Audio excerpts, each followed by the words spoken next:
treason if Joe's the name. Is patriotism when Donald's to blame? Had Biden done it, I don't flip. Had Biden done it, full numbers would slip. Had Biden done it, they'd shout no way. But Trump did it, so it must be okay.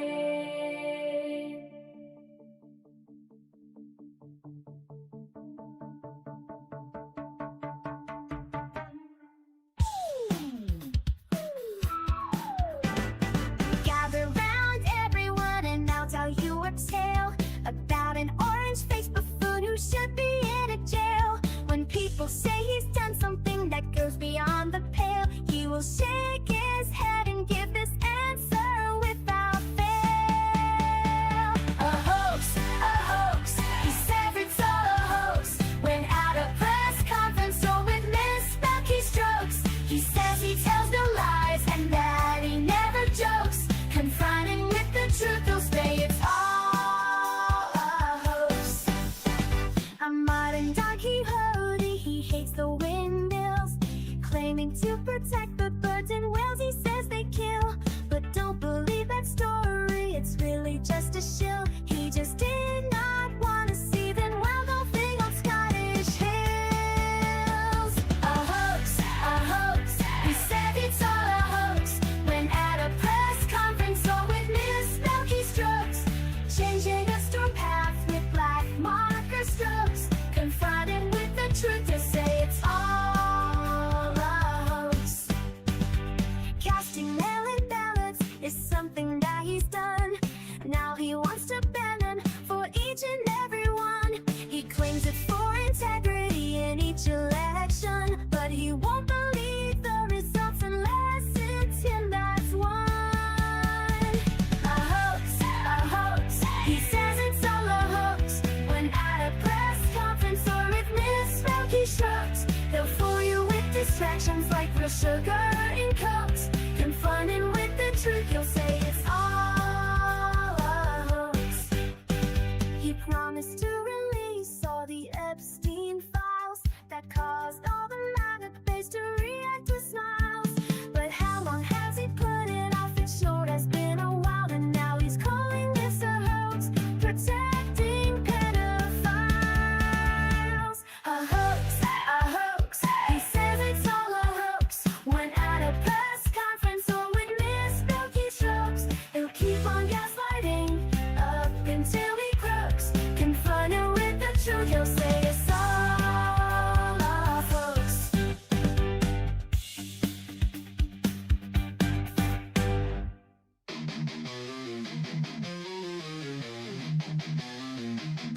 They wrote it in the laws, ink still bleeds. Treating women like soil, just planting seeds. She's gone, brain dead, not even awake. But the state's got a claim, gonna plant its stake. Say it's God's will, say it's life they protect, but they ain't the ones feeling pain or neglect. From Texas to Georgia, they set the trap. Rights rolled back while they smile and clap. Gilead's here, this is true. Hey MAGA fools, they'll come for you too. So I'm gonna jet, see you later. I'm not gonna be a baby incubator.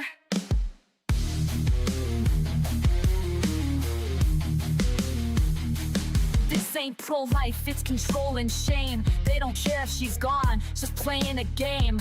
Keep her hooked to machines, cold and still, just a vessel to them, not a human with will. No consent, no voice, no chance to resist. Just laws in place, written with a clenched fist. Hospitals scared, judges playing God. Bodies ain't temples, just state-owned pods. Gilead's here, this is true. Hey MAGA fools, they'll come for you too. So I'm gonna jet, see you later. I'm not gonna be a baby incubator. Bands in the dark, they don't care who it kills. Sacking courts while they strip out all of your wills. But we'll fight back, march loud, burn bright. Cause this ain't the end, it's the start of the fight. Gilead's here, ain't no grace. And those leopards are coming to eat your face. So I'm gonna jet, see you later. I'm not gonna be a baby incubator. Not gonna be a baby incubator. Not gonna be a baby incubator. Yo, who's you gonna call when Nazi writings on the wall? Call your man Liberal Dan, cause you know he got a plan. The right wing talking shit, but he ain't about to quit. He'll take his proton pack and zap your logic cause it's whack. So who you gonna call when the writing's on the wall? Call your man Liberal Dan and the rhetoric will fall. So who you gonna call when the writing's on the wall? Call your man Liberal Dan and the rhetoric will fall. He's calling out your lies with his mic, he'll vaporize. Cross the streams in your dreams, bitch, you know that he's too wise. You're like Slimer talking crap, but you walked into his trap. Yo, it's more than entertainment, it's misinformation containment. So who you gonna call when the writing's on the wall? Call your man Liberal Dan and the rhetoric will fall. Yo. The Statue of Liberty, the writing you can't see. So bring the huddled masses, it's a war of the classes. While Trump may think he's Vigo Dan can cut through that ego. He's got the facts to prove him wrong, got that logic like Egon. So don't call to be a heckler, you ain't no Judge Rexler. He'll bust you like Scolari cause your logic's looking hairy. Right when callers think they're cool, but they sounding just like Zool. You the dog eater man and yo, his name is Liberal Dan. So who you gonna call when the writing's on the wall? Call your man Liberal Dan and the rhetoric will fall.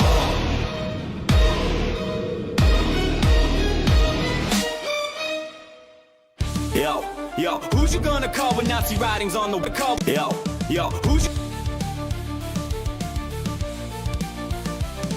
A self-proclaimed king, a groper in chief, stealing our country, a crooked orange thief. Faux patriots who are poorly educated, wearing red hats and also unvaccinated. Liberal Dan will see us through. It's the best show that you're not listening to. So when you hear the call, the animals unite. Liberal Dan Radio, talk on the left, that's right. A failing media that's barely treading water. They're too inept to fight this new world order. Corporate pigs are at the trough, hear the squeals. The swine won't bite the hands that feeds them meals. But Liberal Dan will see us flow.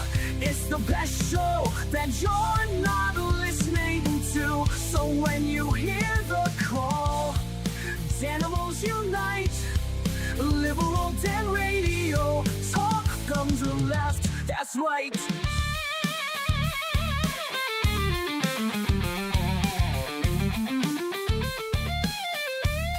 A leftist voice on air, exposing MAGA treason, breaking through their lies with facts, logic, and reason. Unmasking hypocrisy, the truth will be our guide. Call out their lies, justice is on our side. Cause Liberal Dan will see us through. It's the best show that you're not listening to. So when you hear the call, animals unite. Liberal Dan Radio, talk from the left, that's right. Liberal Dan Radio, talk from the left, that's right.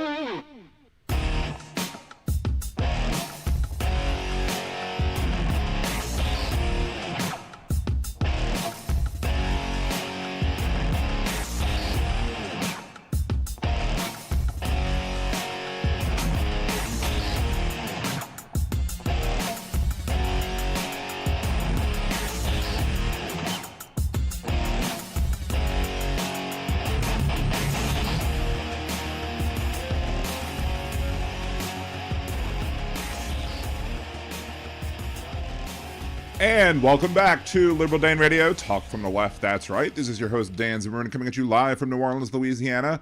We are going to go ahead and open up the phone lines in a second. I just have to turn it off, the block calls, but There we go. Now we're receiving calls. So if you want to call into the show, it's 562-LIBDAN1, 562-LIBDAN1, 562-542-3261.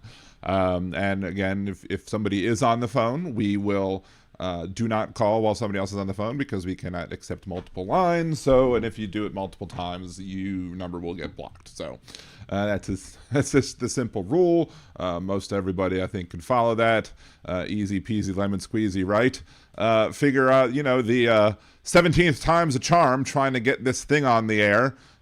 Turns out the issue was, for some reason, the main YouTube server that you stream to wasn't getting a good connection, but I now have one from the backup server, so there you go. So I would hope that me being IT, I could figure out the simple things, right? I mean, if YouTube craps the bed, who knows?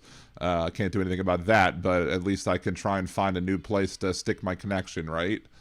Wait, at least I can find a new place to stick my connection. Oh my. Anyway, so Jeff goes, what's the difference between top chat and live chat? I can't tell any. I don't think with my stream it's going to matter all that much. Top chat might just show what they think you want to see more. But because we don't have that much of a fast crawl, I'm not sure you're going to see that much of a difference, if any of a difference. Maybe once we get more active listeners of the subscribers to the channel, maybe at that point you might be able to see a difference between the two. I always keep it on live chat because I don't want to miss nothing. Anyway, so shouts out to the people. Got both Aaron and Jolie in the house, both halves of the best mod squad on the planet.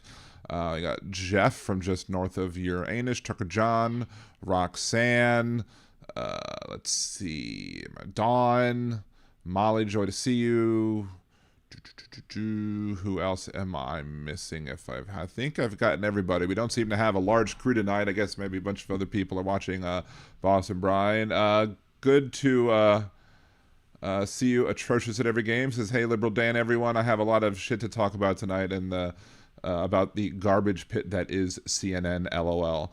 Go ahead, talk about, I don't know specifically what you want to talk about when it comes to CNN. Of course, I believe the entire media has failed us. If the media did their job, we wouldn't have President Trump for this term, let alone for the first term, but they are unwilling to do the job. They are unwilling to talk about, the necessary things, and they have no spine. They are cowards. They refuse to, fact check this president when he comes on those shows, interviews, videos, etc., and spouts his lies. They're just like, okay, we'll take your word on it that things are going on in this country as you claim they are, at least on certain things. And other issues, that, like the obvious ones, like, Portland's not burning down, Chicago is not, is improving in crime, and sending the National Guard is going to help. But then again, but when they say things, oh, the border is under control, nobody's crossing the border. Really? Well, we may have nobody seeing people crossing the border, but again, as we all know,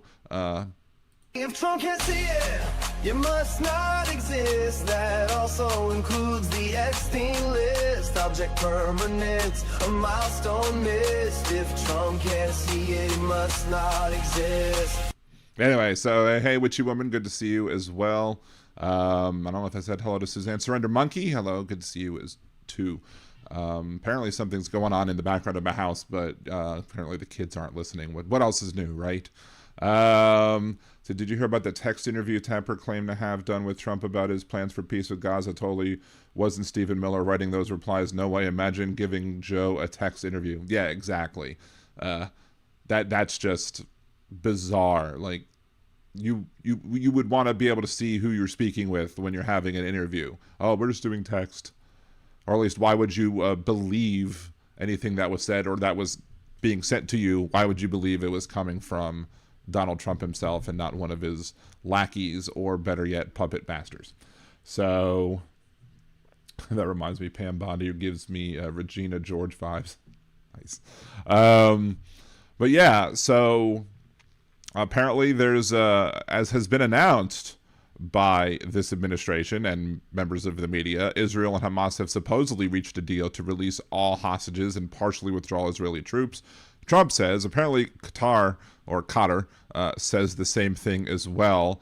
Of course, Donald Trump has to tweet about it on his lie social website. This is a great day for America, for Arab and Muslim world, Israel, and all surrounding nations.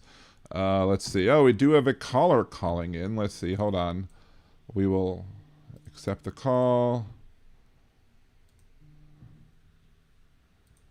All right, we got Sean on the line. Good to see you, Sean. Good to hear from you. What's going on today? I was just curious how you thought Donald Trump was a Nazi. How I think Donald Trump... Oh, there's so many ways that Donald Trump has followed Hitler's rhetoric, Hitler's tactics from time to time. We can go all the way back to 2016 when he, started talking about the fake news and all his claims about fake news preemptively, which is exactly what Adolf Hitler did when he started using the word Lügenpresse, which means lying press in German. His initial campaign, when he read directly from his press release in one of his press conferences, he said that he wanted to have a total and complete ban of Muslims entering the country. A total complete ban, no mention about, what happens if you're a Muslim who happens to be living here or a citizen here who leaves and comes back, A, but B, you're scapegoating an entire religion. Adolf Hitler did that when talking about what's going on and how he wants to train the U.S. military in our cities, which I would think most conservatives would have opposed it. Had Biden done that, as we play in my song that I play, had Biden done that, y'all would have flipped. You would have flipped. In fact, Kristi Noem specifically said that Biden should not be able to activate National Guard troops in U.S. cities, but I guess they changed their tune once Donald Trump's in charge.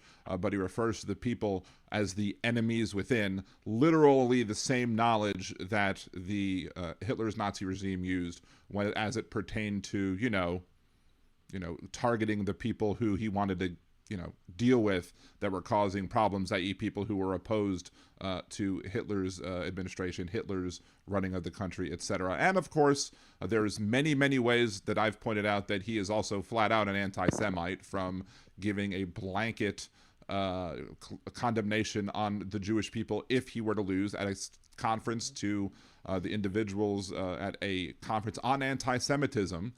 He literally said that if he were to lose, that the Jews would be to blame. Not anybody else, just the Jews, at a conference on anti-Semitism.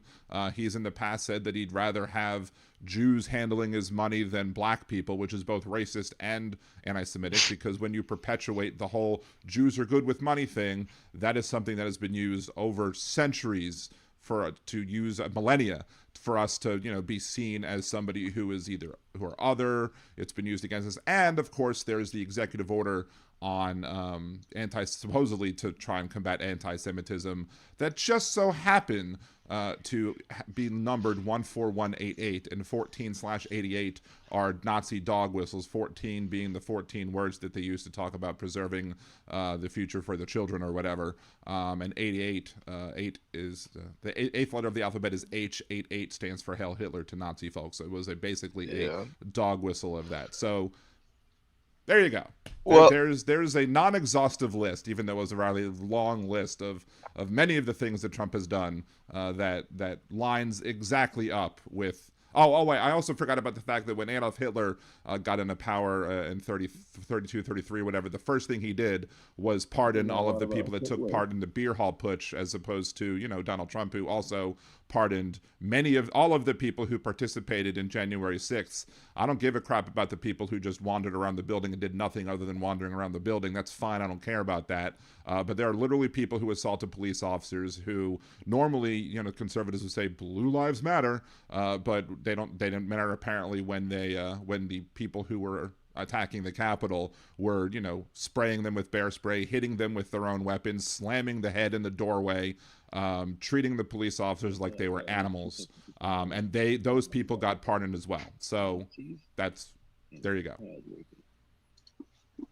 Well, I think Netanyahu's openly said a lot that Trump is the least anti-Semitic president in the history of the United States. So okay, well, Benjamin Netanyahu is also a piece of garbage. I mean, he is a war criminal. That is true. I am a Jewish individual. I am somebody who's Jewish as well, and I don't know why anybody would take Benjamin Netanyahu's word, as if you're going to look at one Jewish person, why trust him over me? I don't know. But But like here's that's the how thing. Donald Trump won this administration. He was donated all the Jewish money this term because they didn't want Joe Biden because Trump's way more pro-Jew. No, Trump is. There's a difference between being pro Jewish people and pro Israel, because there are many people who are conservative evangelical Christian types in this country who support the state of Israel, not because they like Jews, but either because by having a state of Israel, they might be able to convince all the Jews to move there. That's like the Richard Spencer types. Also, you have the people who just support Israel because they hate Arab people more than they hate Jewish people, and as such, they have no problem supporting Israel and with them going, having their actions in the West Bank, the settlements in the West Bank. They have no problems with what's going on in Gaza. They're more than happy to see Israel blow up a bunch of people in Gaza as well. So the idea that you're supportive of the state of Israel does not in and of itself mean that you're supportive of Jewish people. Yeah, Richard Spencer, a literal Nazi, supports the right of Israel to exist. I would not say that Richard Spencer is somebody who is pro-Jewish, even though he's pro the existence of the state of Israel. Does that make sense? I mean, yeah, but that's like a pretty niche belief, and a lot of real Nazis wish Donald Trump didn't love Jews so much. Like, I hope you know that. Like, well, I mean, there's no one way to be an anti-Semite, right? I mean, you can be like, there's no one way to be racist. There are racists who, might, for example, burn crosses on somebody's lawn, or actually want to commit like actual crimes of violence against black people, for example. But there are other racists. I've often referred to this as maybe the Boston type of racist, where they'll work with you, they'll shoot pool with you, they'll have a beer with you, but don't date their daughter. That's also racist. Now, if you were going to pick the two, if you had to pick which one's better, I mean, obviously you don't want the one that's going to, commit acts of violence against them, but still, the other one is still racist to boot. So, yeah, Donald Trump may, he didn't disown his daughter when his daughter married somebody Jewish, but that doesn't necessarily mean that he's not doing things or saying things that are anti-Semitic. Just like the whole thing, like, if I lose the election, Jews will be to blame. Like, that is an anti-Semitic statement. There is no saying that there's no way to say that that's not an anti-Semitic. We are such a small portion of the population of this country. The idea that we would sway the ballot in a stretch of the imagination is absurd. It's just another attempt to scapegoat us as a people. So yeah, I don't are there really are think are, so. are the people who marched in Charlottesville who were the ones yelling the Jews will not replace us in blood and soil? Those people were clearly Nazis, and then there were people who were marching along with them, not part of their group, but still marching against them with known Nazis. So there's a huge, and Trump, but of course, like, there's good people on both sides. Anybody marching next to a known Nazi is a bigot, just like anybody protesting next to somebody shouting anti-Semitic slurs as they're protesting Israel. If you know that what they're doing is saying things that are anti-Semitic in their attempts to try and condemn the actions of Israel, and you're sitting there and you're protesting with them and not trying to remove them from your protest, that is also an anti-Semitic thing to do. So if you want to say that the people who are going to be, like as Trump does, as the people who are standing there knowingly next to people shouting anti-Semitic things, if you're going to say that those people are also anti-Semites, which I would agree, if you're knowingly sitting there and accepting somebody saying those things, then you're also tacitly approving of the anti-Semitism. If you're knowingly marching there next to people who are saying blood and soil and the Jews will not replace us, you're tacitly approving of that as well, and you're not a good person. What do you call 9 people having dinner with a known Nazi? 10 Nazis. Well, like, there's so many news organizations, media in general, it's like predominantly Jewish. I mean, And that's just like undeniable, and that could very they're well sway an election. So I think there is a lot of credibility in saying that Jews can win or lose you an election. the fact that they happen to be Jewish doesn't mean that their Jewishness is in any way relevant. So the few All Jews that control the media, if there is a common Jewish statement, how do you find three opinions, see a conversation between two Jewish people.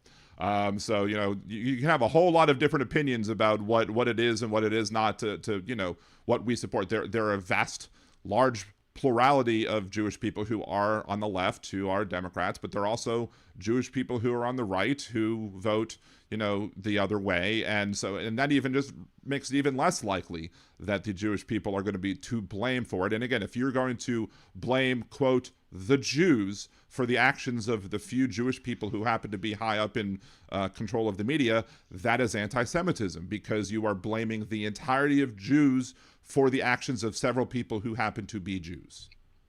Do you see that? Not really. It's a lot of Jews that do it, and that's A lot of just Jews like that do what? A lot of Jews that do refusing- what? own media corporations. How many? How many And have- Jews own media corporations? How many Jews are literally in control and are the head of media corporations? I don't have an exact number, but Okay. like all of Fox News and its conglomerate, CNN, One owner. CBS. Who Huh? and who owns CBS? Who runs CBS? Let me see. I'll look it up too. Who owns CBS? Paramount. Who owns Paramount? The person who runs the CBS is George Cheeks. I don't see any information about him describing what his potential background is. However, I don't last name Cheeks. I don't know how Jewish that is. I mean, you don't have to have a Jewish sounding name to be Jewish, obviously, but Okay, so they are owned by Paramount, and then David Ellison is the founder of Paramount Skydance, and he is a Jew. but is he currently the person who runs it? That's what it says. CEO of Skydance Media. Okay, well, you said own and not chairman and CEO. Okay, Okay, but that's but again, basically that's means one like, Jewish it's a person. public. That's one Jewish person, right? Who's running it, and then the one Jewish person who might be running something else, and then you have George Soros. That's one Jewish person. I would wager to say that there is no more than 500 people, and that's being very generous to your argument, who are making media decisions, who are in charge of the so-called media, and then how many people who are run media people, But it's media like companies who are completely not. disproportionate. But again, even if it is disproportionate, let's say it is that 500 number. How many Jews are there in this country? How many Jews are there in the world? I'm not sure. Jews in the U.S. 7.5 million. So you're going to blame the at No, most. that's not what I'm doing. 500 I'm not saying That is what all you're doing, Jews though. are You're- evil and terrible. No. but you're saying the Jews are responsible for the media, when in reality it's less than like 1/10%, or probably even less than that are making decisions for the media. And you're basically, by saying the Jews run the media, you were basically saying that we are all responsible for what goes on, and that helps to perpetuate anti-Semitism against us. Well, you guys all agree. Like when October 7th happened, all Jews on all sides agreed that it was terrible, and they all have an affinity for Israel. Well, I would think that regardless everybody would of think the whatever actions side of they're on. October 7th would be terrible, except for people who, agree with the actions of Hamas. Would you state that Hamas is a terrorist organization? Do you believe that? Yeah, but so Yeah. is the IDF. Well, okay, and I agree. We agree on both of those things. I think that Netanyahu and everybody in charge of enabling his decisions to take place, including the brass at the IDF, they're all guilty of war crimes, and so is Hamas. That doesn't excuse the actions of Hamas, right? I'm not saying that innocent people dying is an excuse, but like, so okay. they have like, everybody talks about how they have the best intelligence in the world, and they can put bombs in pagers and blow people. They didn't know that like 2,000 people were coming on dune buggies. They did know. And actually, this is one thing where what is it? Is it Roger Stone? And I hate to say that I agree with something that Roger Stone said, but Roger Stone pointed out, and even before Roger Stone pointed it out, like on points things out. I don't know exactly where he actually said it first. I don't know what broadcast it was, but I was talking about it much earlier. I was talking about that much earlier, that there was absolutely evidence that existed out there that showed that the Israeli government knew about 10/7 and the impending attacks that were coming in, and they did nothing to stop it, which is why I do say that some of the blood that was shed on 10/7 belongs, the blame for that blood being shed belongs to Benjamin Netanyahu and his administration for allowing the attacks to happen and not preemptively stopping it. Because if you would have preemptively stopped it, you would have had clearly much fewer deaths, less rapes, if any, no kidnappings or less kidnappings. You would have had all that. But Netanyahu benefits politically from being able to respond to an attack, because then he can use the attack as a justification to go into Gaza and start indiscriminately killing people, and also making it so that it becomes less popular to go after the sitting prime minister of Israel for the crimes that he is alleged of committing. But yeah, I mean, that just because we can understand that Netanyahu and Israel had some responsibility in the fact that they didn't prevent these attacks from happening after knowing that they were going to come in, much like the U.S. had intelligence showing that we were going to be attacked by planes at some point. But Pearl Harbor, yeah. Well, no, 9/11, but 9/11. I mean, Okay, yeah, not 9/11. That too. I mean, sure, yeah. Leaders allow attacks to happen because it enables them to take more drastic actions than if they just preventively stop them. But like, we knew that it was Osama bin Laden who was responsible for the attack of the U.S. Cole, and we figured that out in December of 2000.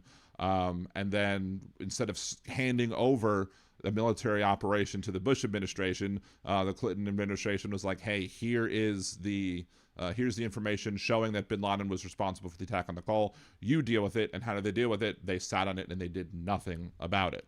So that is okay. So what is the point about the fact that all of the Jews agree that 10/7 was bad? Because yes, 10/7 was bad, and I would think all decent human beings would agree that 10/7 was bad. So I don't understand what your point there was. It's bad, but these news channels perpetuate to us, so they get approval to receive our money to blow up all those people, and I'm just not okay with that. I'm not okay with their money being used to blow up people either. And I'm Jewish. So I mean, again, like, Israel, even though there's the evidence that Israel allowed it to happen or didn't actively work to stop it from happening, Israel should have the authority or to go after terrorists that attack them. So if they want to go after Hamas, they should be able to go after Hamas, especially after Hamas made those attacks, just like they went over Hezbollah with the pager bombs or whatever of the people, because they intercepted the shipment, whatever, and yada yada yada. But the way in which they did it was wrong. But that's the issue. They can't do it without U.S. tax dollars, and they sway people by putting that stuff on the news, so they get public support. What stuff on the news? The pro-Israel stuff. Well, what pro-Israel stuff specifically? Like the fact that I don't understand what specifically is in it, because I mean, you could sit there and you could say, hey, Israel was attacked and it was terrible that Israel was attacked, and then still be against how Israel responds to it. So I'm not quite sure the justification there as to why that's to why that's the fault of the Jews, because we need to get back to the whole argument of the Jews control the media. It was what you're saying, and so.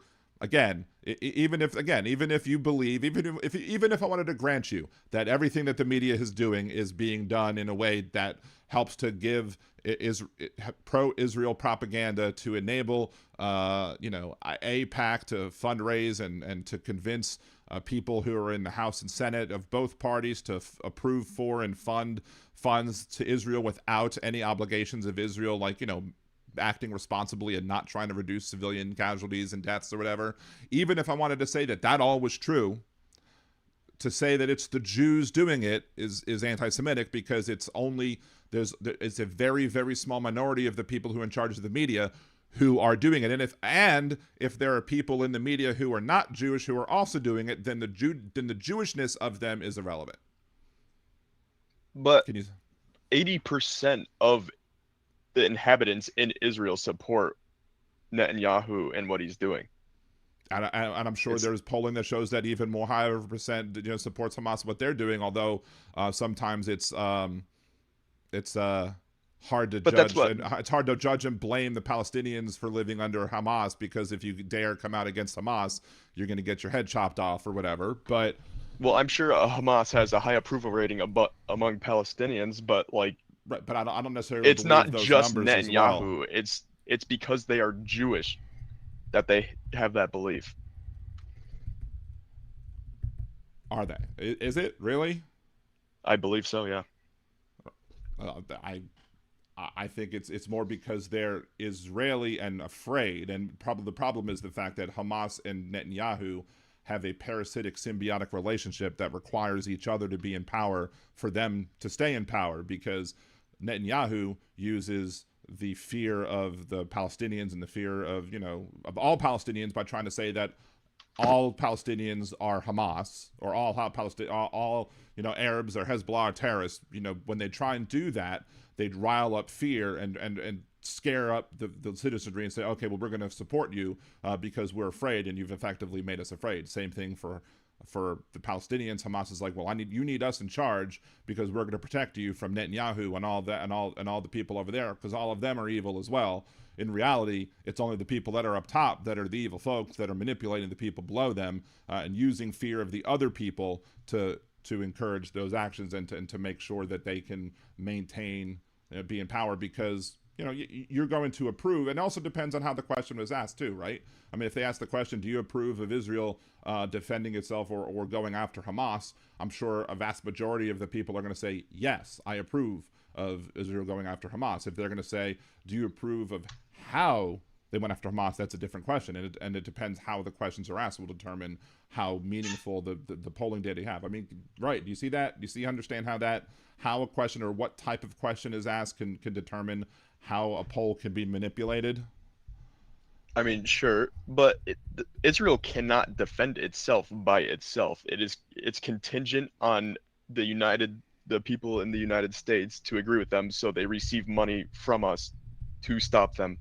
Because if there was no support from the United States, every Middle Eastern country would wipe them off the face of the earth, and it wouldn't even be close. Okay, but still, that doesn't. How does that prove that Jews are responsible for the actions of the media? I'm trying to get because you there. Jews as a because whole, they again, all of Jews. Because again, I don't own any media companies. I am a Jewish person. I don't own anything in the media. I don't know anybody who is a Jewish person who owns any part of any sort of media thing. And again, the vast majority, like over 99% of all Jewish people, do not own media companies. But yet you're going to justify and sit here and accept the statement as Jews are responsible for, like Trump said. Trump said Jews would be responsible if I lose. He didn't say the media would be responsible. He didn't even say the Jews in media would be responsible. He's blaming all of us. So again, I want to understand how you can get there. Because I would like to see, I mean, look, we agree on several things. Obviously, we agree Hamas are terrorists. We agree that the actions of IDF and the actions of the Israeli government are terrible as well. We agree on those things. So we do find places on this issue where we agree. I'm trying to get you to understand, or at least get to understand why you would then be okay, unless it's just you don't want to criticize Trump. I mean, if that's the case, then no, I don't like Trump. Okay, fine. So if you don't like Trump, but why then are you then okay with him saying Jews would be to blame when the vast majority of Jews have no power over what happens in the media?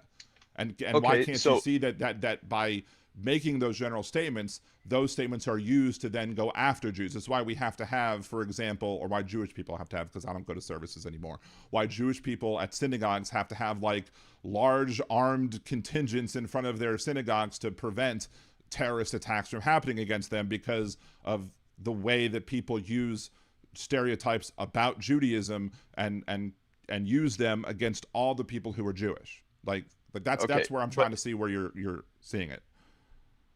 If I said that white people have a problem with school shootings because predominantly school shooters are white, Would that be an issue? Would that be anti-white?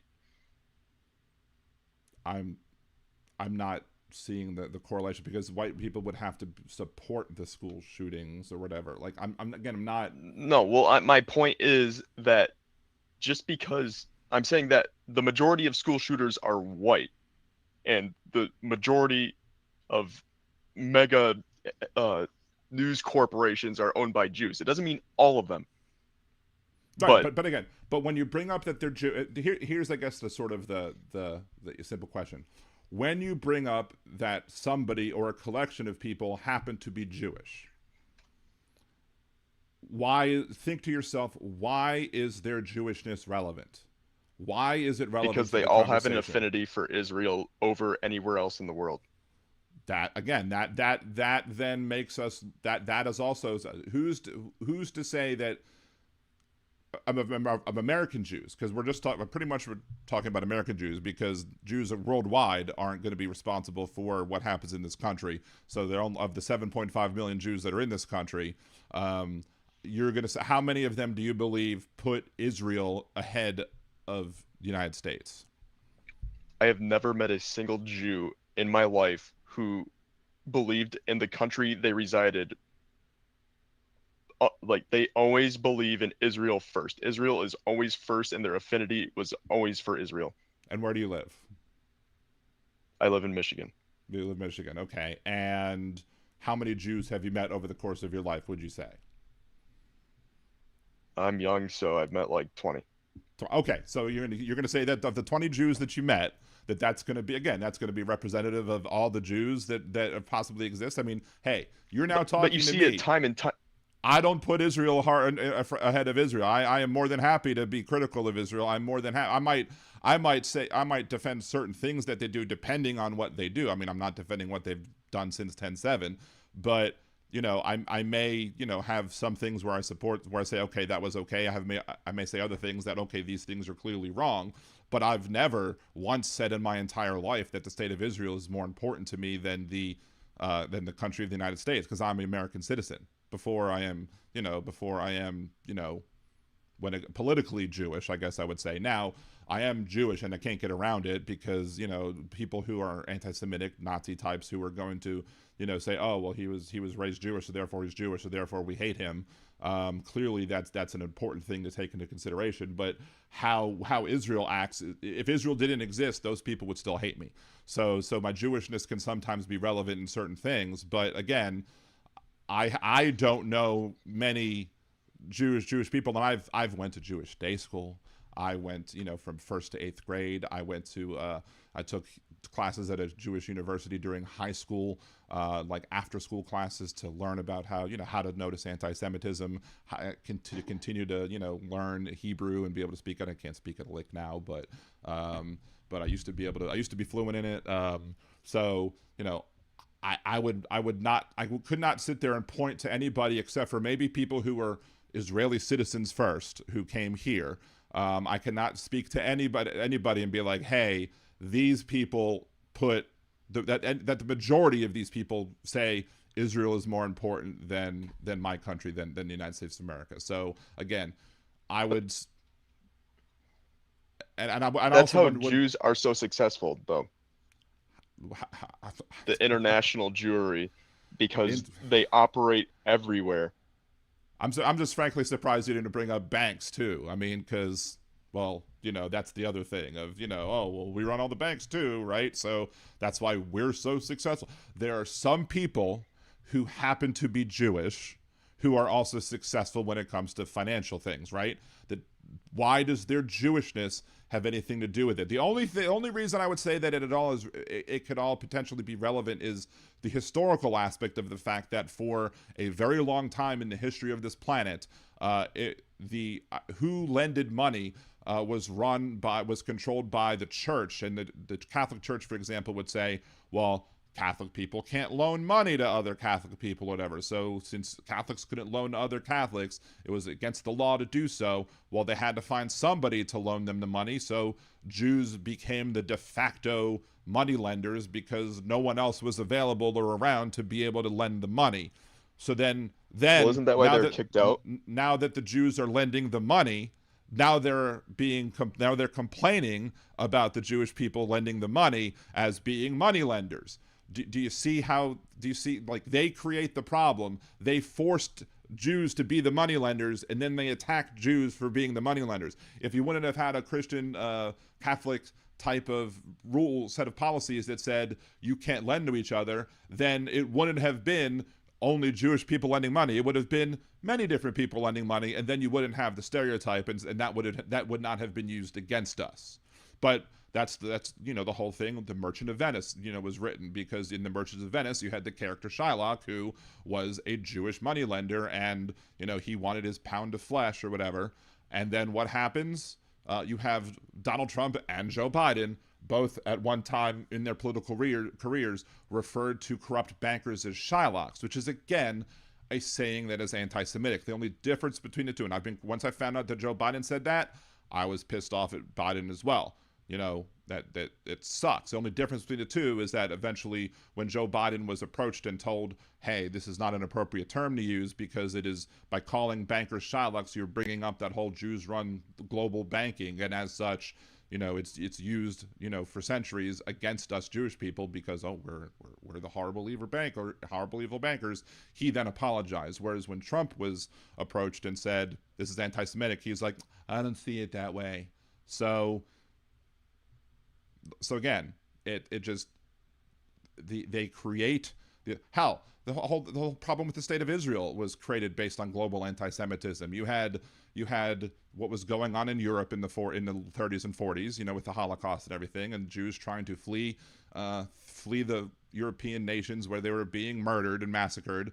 And even afterwards, they still were trying to get away because nobody wanted them. And they tried to go to America, and we were like, no, we're not going to take them. Turned away boatloads of people. The people across the Middle East, there were Middle Eastern countries who were taking Jewish property, Jewish land or whatever, and basically making it impossible for these thriving Jewish communities across the Middle East to be able to exist. And where could they go?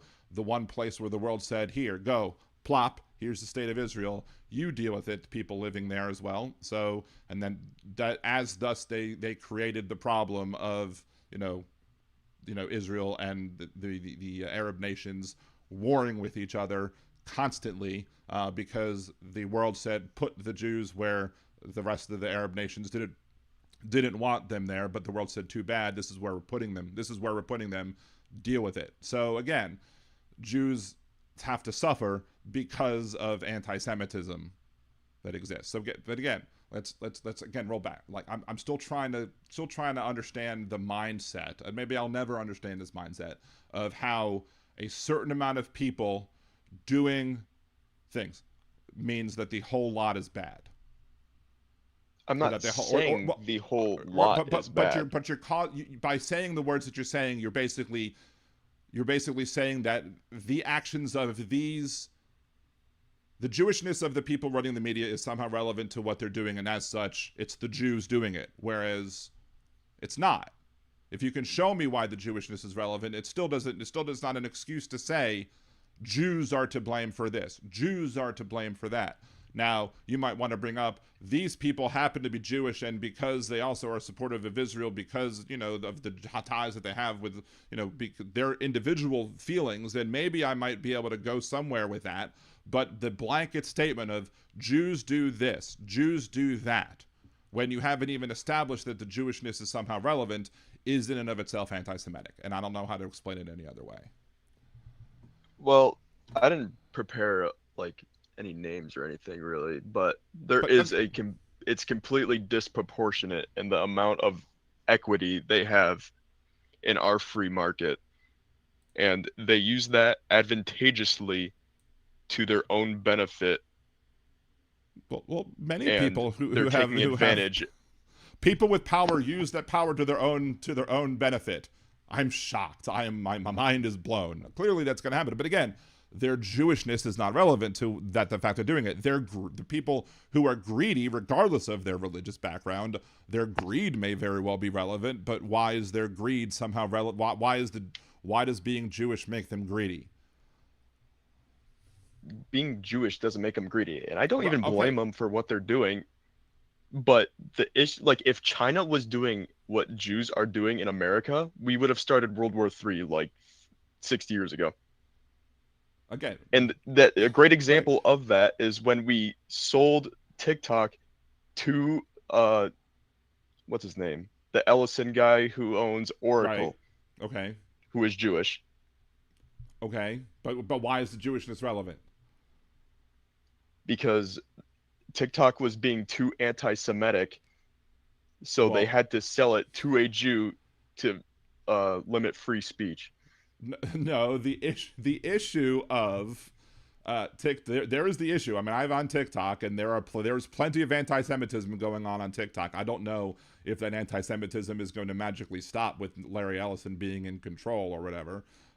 Maybe it will. I don't know. But again, why is his Jewishness relevant to him being? It's his connection to Donald Trump that's relevant in that one, not his religion.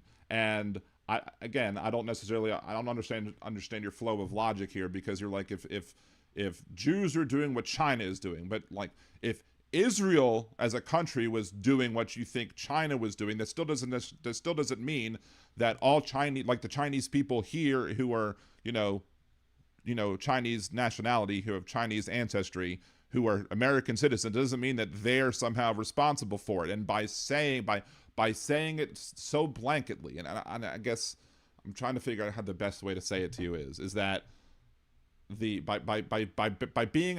simply wording it like that. And I understand we live in the world of Twitter, and we live in the world of small, concise social media posts, and many times there are statements that short statements that don't convey the entirety of the meaning of what you intend, and that's fine. But still, there's historical background and historical subtext that matters here. And just know, I mean, I'm assuming that you're not Jewish.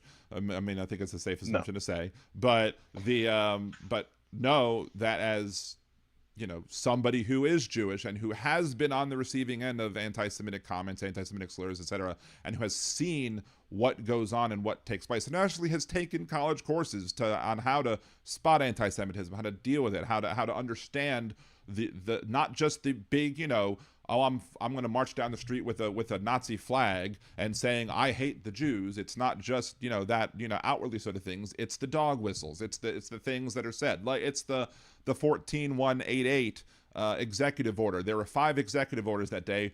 Only a 20% chance, if it was random, that any one of them would have been that day. And then why did they pick that one to be that day?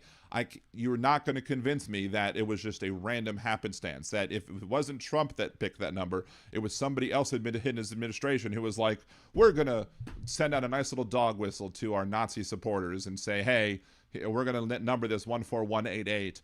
They'll know, we'll know that they know, but then we'll also have plausible deniability by being able to say, oh, it was just random. It just happened to be that way. I don't believe that one bit.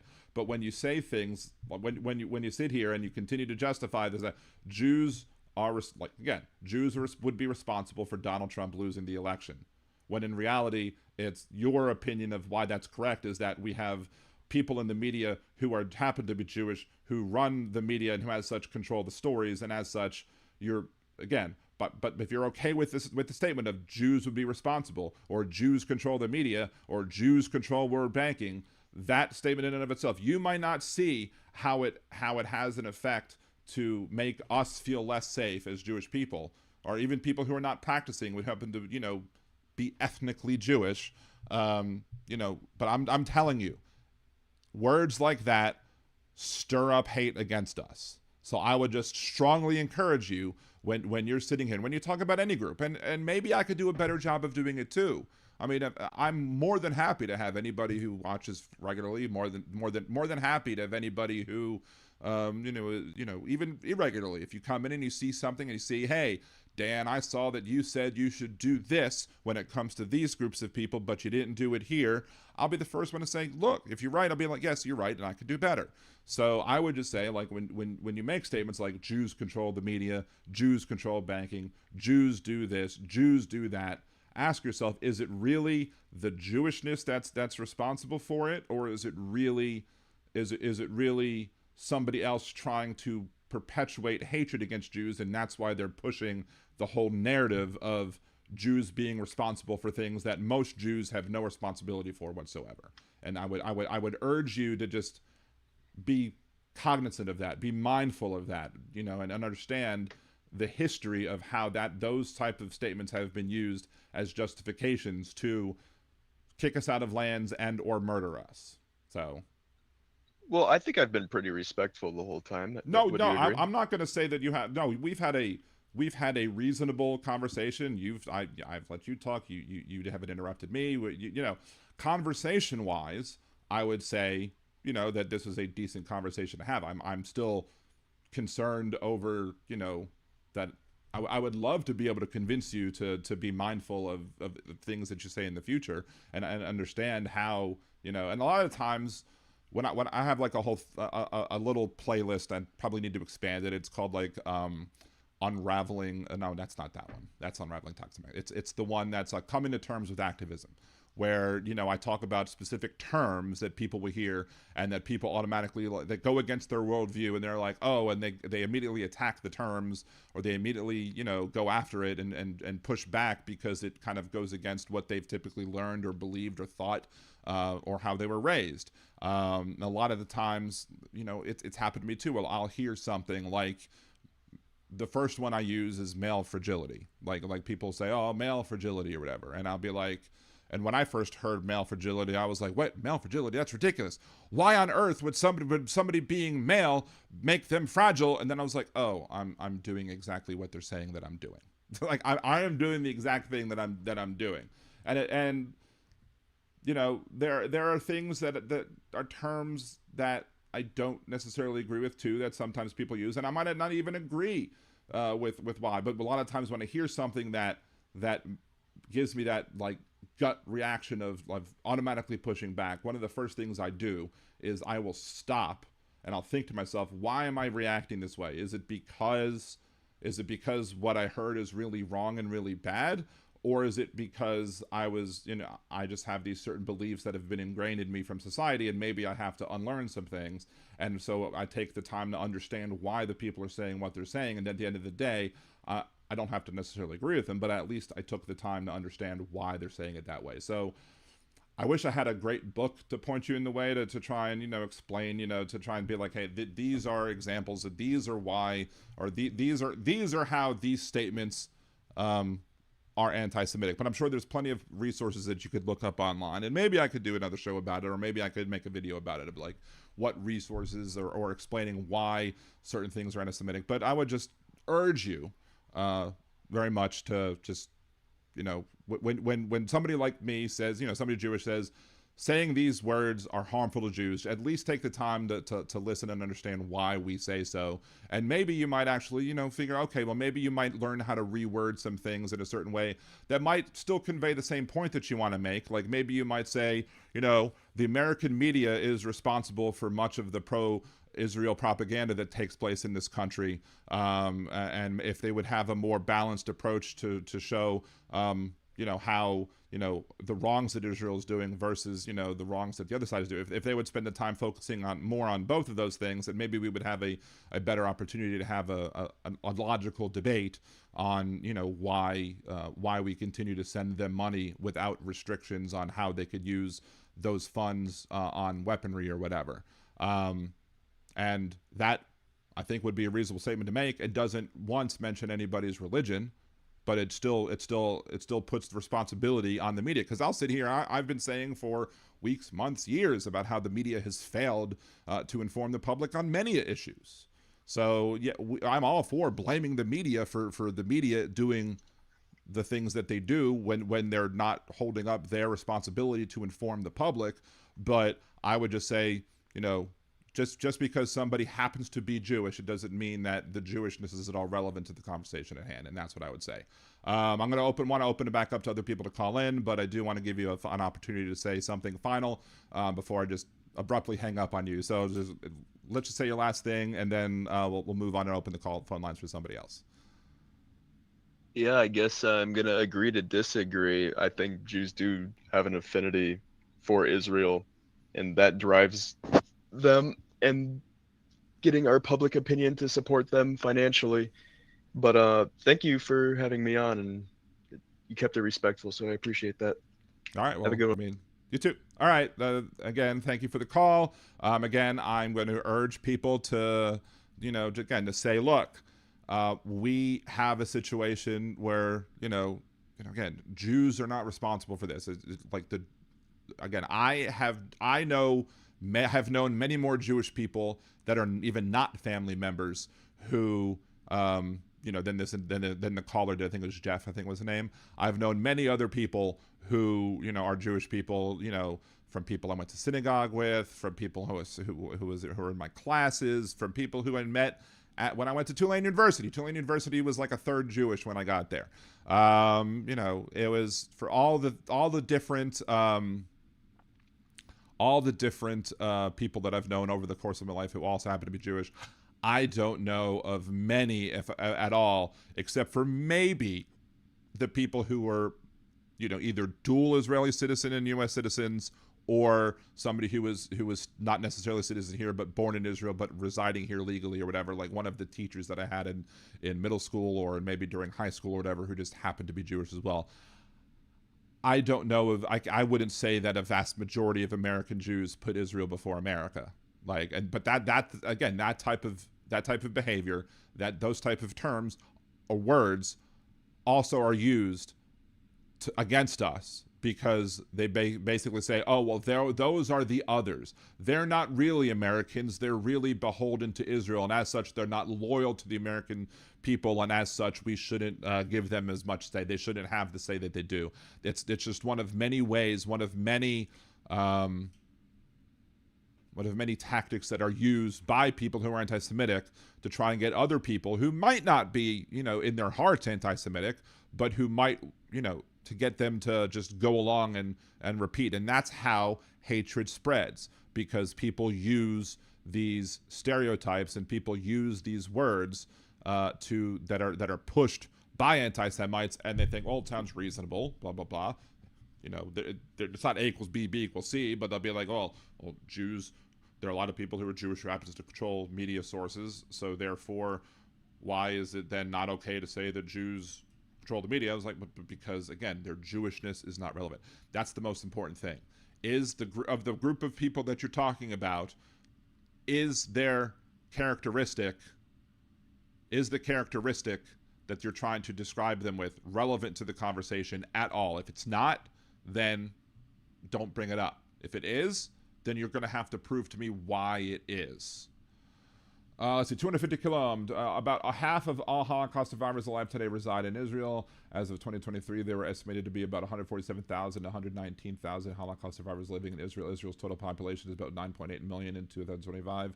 The Jewish citizens making up the majority. I wonder what percentage of Israel's population are made up of descendants of Holocaust survivors. Haven't the Jewish people survived the millennia because of their cultural cohesiveness, for lack of a better word?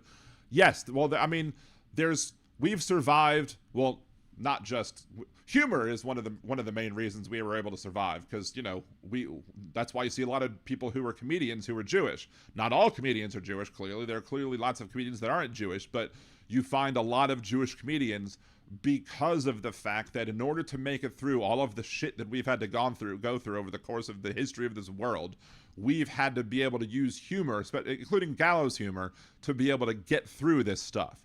So is it relevant that they're Jewish and a comedian?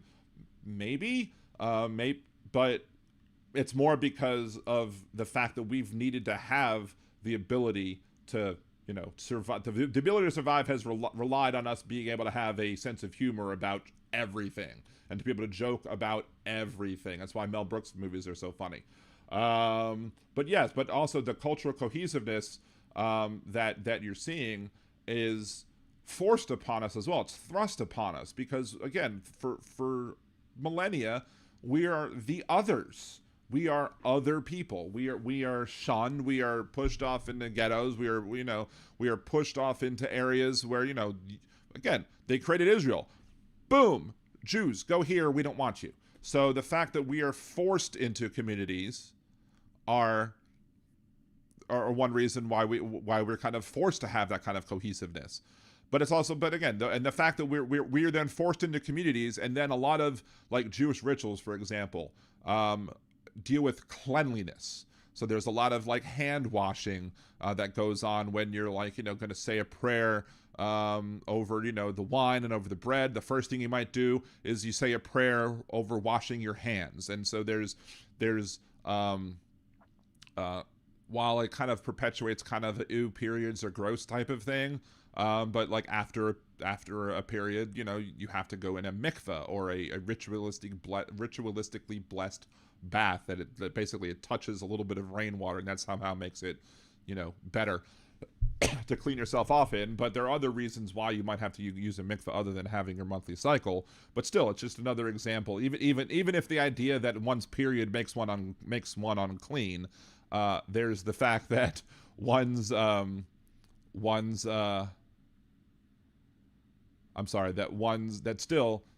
still going to encourage people to be clean. So therefore, we're going to have them take baths after certain situations where we might see them as being not clean. So anyway, point of the story is there's lots of, cleanliness that goes on in Jewish traditions, in Jewish ritualistic traditions, which kind of led to us having not as bad outcomes for like the Black Plague. So the Black Plague goes on, it starts rolling across, the European continent, and Jewish people are not being as affected as everyone else. So they look at us and they're like, oh, well, here's this community of people that are not suffering because of this. Therefore, they must be the ones responsible for it. And that's how things get, that's how the nations of the world, that's how the people of the world learn to then start growing to hate us yet again. So, I mean, that's how it goes. That's how it is. Or I'm sorry, as Donald Trump says, it is what it is. Thank you, Donald. So, but again, so again, we have this cultural cohesiveness that's put on us because again, they push us away. They force us into our own communities because they don't want to live near us. So, I also wanted to look. I should have said this while still on the phone call. My bad. Jerusalem Post, let's see. IDI assessed opinions of Netanyahu. 45% of Israelis think that he should take responsibility for the October 7th massacre and resign immediately, while another 19% believe that he should take responsibility but resign only at the end of the war. So a majority of the people believe that Netanyahu is responsible and should resign. It's just the timing of the resigning is, let's say, 45, 55, 64. So almost 2/3 of the country of Israel in this post says that that Netanyahu should take responsibility for it and resign. They just differ on, most of them say, like 3/5 of them say it should be now that he resigns. The other 2/5 say it should take place at the end of the war. So, let's see some other. I'm trying to see.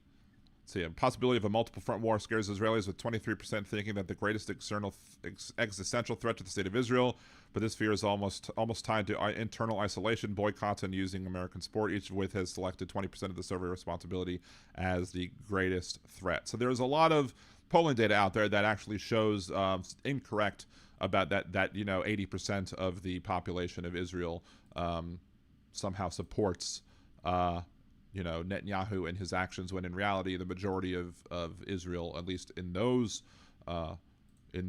responses, have said no, Netanyahu is responsible and he should resign. It's just a matter of what point. Let's see. How would you describe the security of the situation in the state of Israel compared to the events before October 2nd? 44% say worse, 43% say better, 7% says no change, 6% says don't know. So of the entirety of the population of Israel, we can flip this over to the alternate real quick. Hold on. 40. We can delete that thing. 44%, 43%. There's an even split amongst the people who think that it's changed, or the security of Israel has changed. Half think that it's worse, half think that it's better.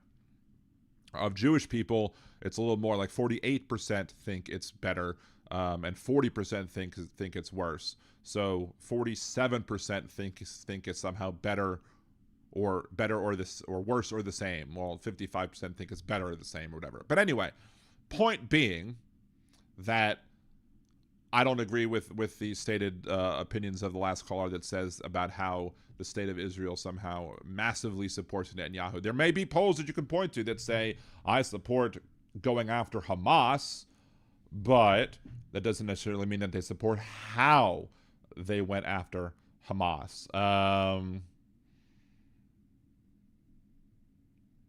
See, and there's this one as well. We can pull this one back up as well from this chart. On January 24th, 47% said that we should be bringing home the hostages. 42% said that toppling Hamas should be the goal. And now, September 25th, we're at 82.5% in support of bringing home the hostages versus only 8% who are wanting to topple Hamas at this point. So there's lots of weariness in this poll. There's lots of weariness amongst the people, citizenry of Israel, which is mostly Jewish, about continuing the time about the time whether or not you should, why we should continue the war, why we should continue to do it. What's the most important thing? Then, of course, there's has the time come to end the war in Gaza as a percentage? September 24th, September 25th, however. Is this 1 year later?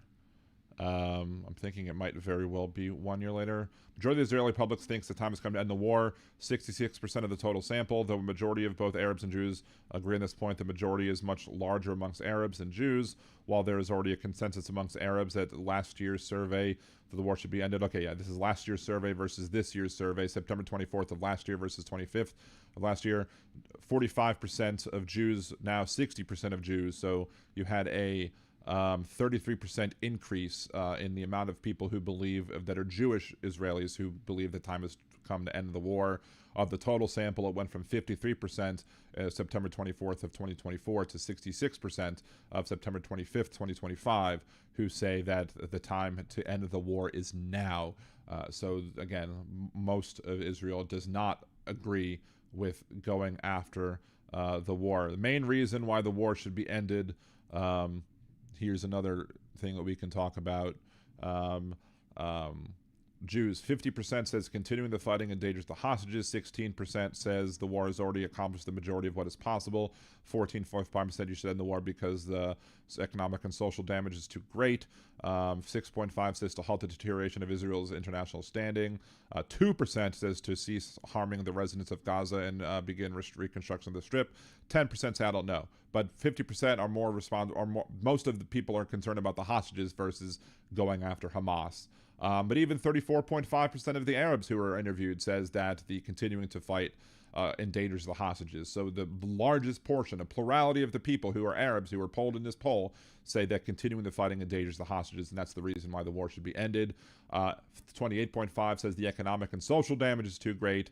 Only 17.5% says to cease harming the residents of Gaza and to begin reconstruction of the Strip, which is compared to, I guess, 2. I don't know why they have this at the same thing. I guess they put it in lessening, whatever. But anyway, it's weird that they didn't put the same thing. To me, it's weird graphically. I would have put the same things in the same line. So what's here should be here, what's here should be here, what's here should be here, etc. But they just did it by numeric. But at least the top opinion of that is both the same. So again, we can still, phone lines are still open. 562-LIBDAN1, 562-LIBDAN1, 562-542-3261. Let's see. Kind of scroll back in the chat on YouTube because I have missed a whole bunch of stuff. Hey, Jojo Mojo, good to see you. What's going on in Big Hook? Good to see you as well. Apparently it's 3-1, at least at the last time that at this post that Trucker John says. Terry Taylor, Liberal Dan is bringing the receipts. He knows the history. It's so important to understand what is happening now. Exactly. Thank you so much. Again, that's why I wish that we could grow the show more than what it is, because I like to think that I bring, the facts to the table, and I can help explain it to people. And, again, you saw, while the caller was saying things that I didn't agree with, clearly, I think I handled the caller in a reasonable way. I allowed the caller to make their points, to be able to make my points in return, and then let him go on his merry way. And, you know, if he wants to call back some more time, he's more than welcome to do so. But, let's see. Big Hook says, Sean. Was that the caller's name, Sean? Sean, you've been anecdotally propagandized. Jews have been scapegoated for a long time now. The Russians have spun many tales, including the Elders of Zion. Exactly. Yeah, I don't think that was Chad. Remember that Ellison just started buying and merging media companies. Ellison is the founder of Oracle and is part of what Palantir uses for data storage used by the Palantir AI engine. Let's see. Teresa, good to see you, Teresa. Thank you for joining. Sorry for the delayed response. Let's see. So just kind of scroll down here, just kind of see. So there are too many people using their opinions and leveraging their standing in communities for their own benefit, though. Most people in life are a-holes in just reality. That is a correct statement, Surrender Monkey. I cannot disagree with that at all. So tonight, Jeff Curry, tonight Big Hook will be a palate cleanser, perhaps. Although, you know, see, Bernie is Jewish. He is not the same as Net and Bomb You by a 100 country miles, exactly. Let's see.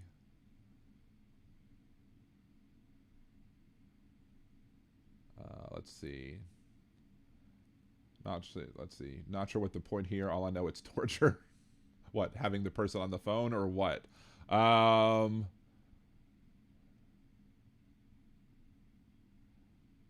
let's scroll back to that. I don't want to miss too much of the new stuff. Big Hook, I'm already going gray and probably going full white and hair color. Roller coaster rides are good enough for me when it comes to experiencing G-forces. Ain't nothing but a G-force, baby. Anyway, see, it is derailing any and all talk about other realities, though, like how Russia is getting its ass handed to it by Ukraine and how Trump is failing at negotiating the Nobel Peace Prize by lying. True. Big Hook, you did great, Dan, but it's hard to change an opinion once it's been embraced with a correlation, cause, fallacy, justification. That's true. But, you know, and again, a lot of the times I have these conversations, it's not necessarily to convince the person that I'm speaking with that, you know, I don't necessarily know if Sean will have a change of heart, will be able to, you know, whether or not his heart has been too hardened to change belief systems and to understand that maybe one should consider the why, if one person or a group of people are Jewish, why is their Jewishness relevant or not? Will he change his ways? Maybe, maybe not. But maybe, you know, somebody could, you know, take a clip of whatever it is that I've said, because I think I allow clipping of my YouTube videos, and maybe somebody could take a clip and say like, hey, this is Liberal Dan talking about why you shouldn't be using these sort of broad generalizations about Jews, because this is how harmful Jews are, or how harmful it is to Jews. Oy. You know, so a lot of the times I say these words for the benefit of the other people who might be watching in the background in the distance, to be able to say, hey, this is why that's not okay. You know, so maybe the people who haven't had their mindsets entrenched in you know, the centuries of anti-Semitism that has existed in this country. So anyway, again, the phone lines are still open. 562-LIBDAN1, 562-LIBDAN1, 562-542-3261. If you'd like to call in, you are welcome to do so.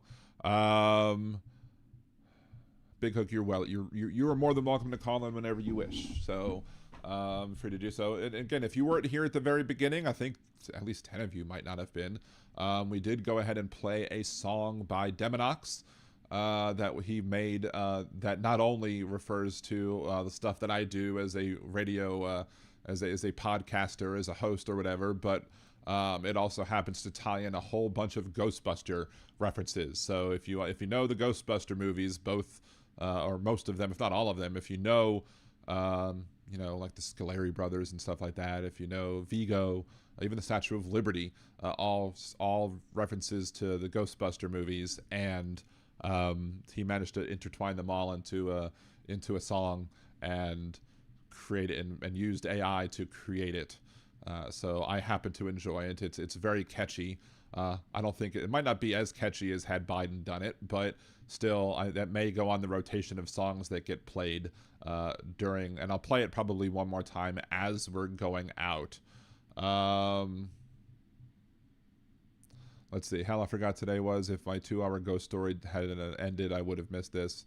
Well, I mean, you definitely missed the first part, which is me having a conversation with a conservative, or I don't even know if they're conservative.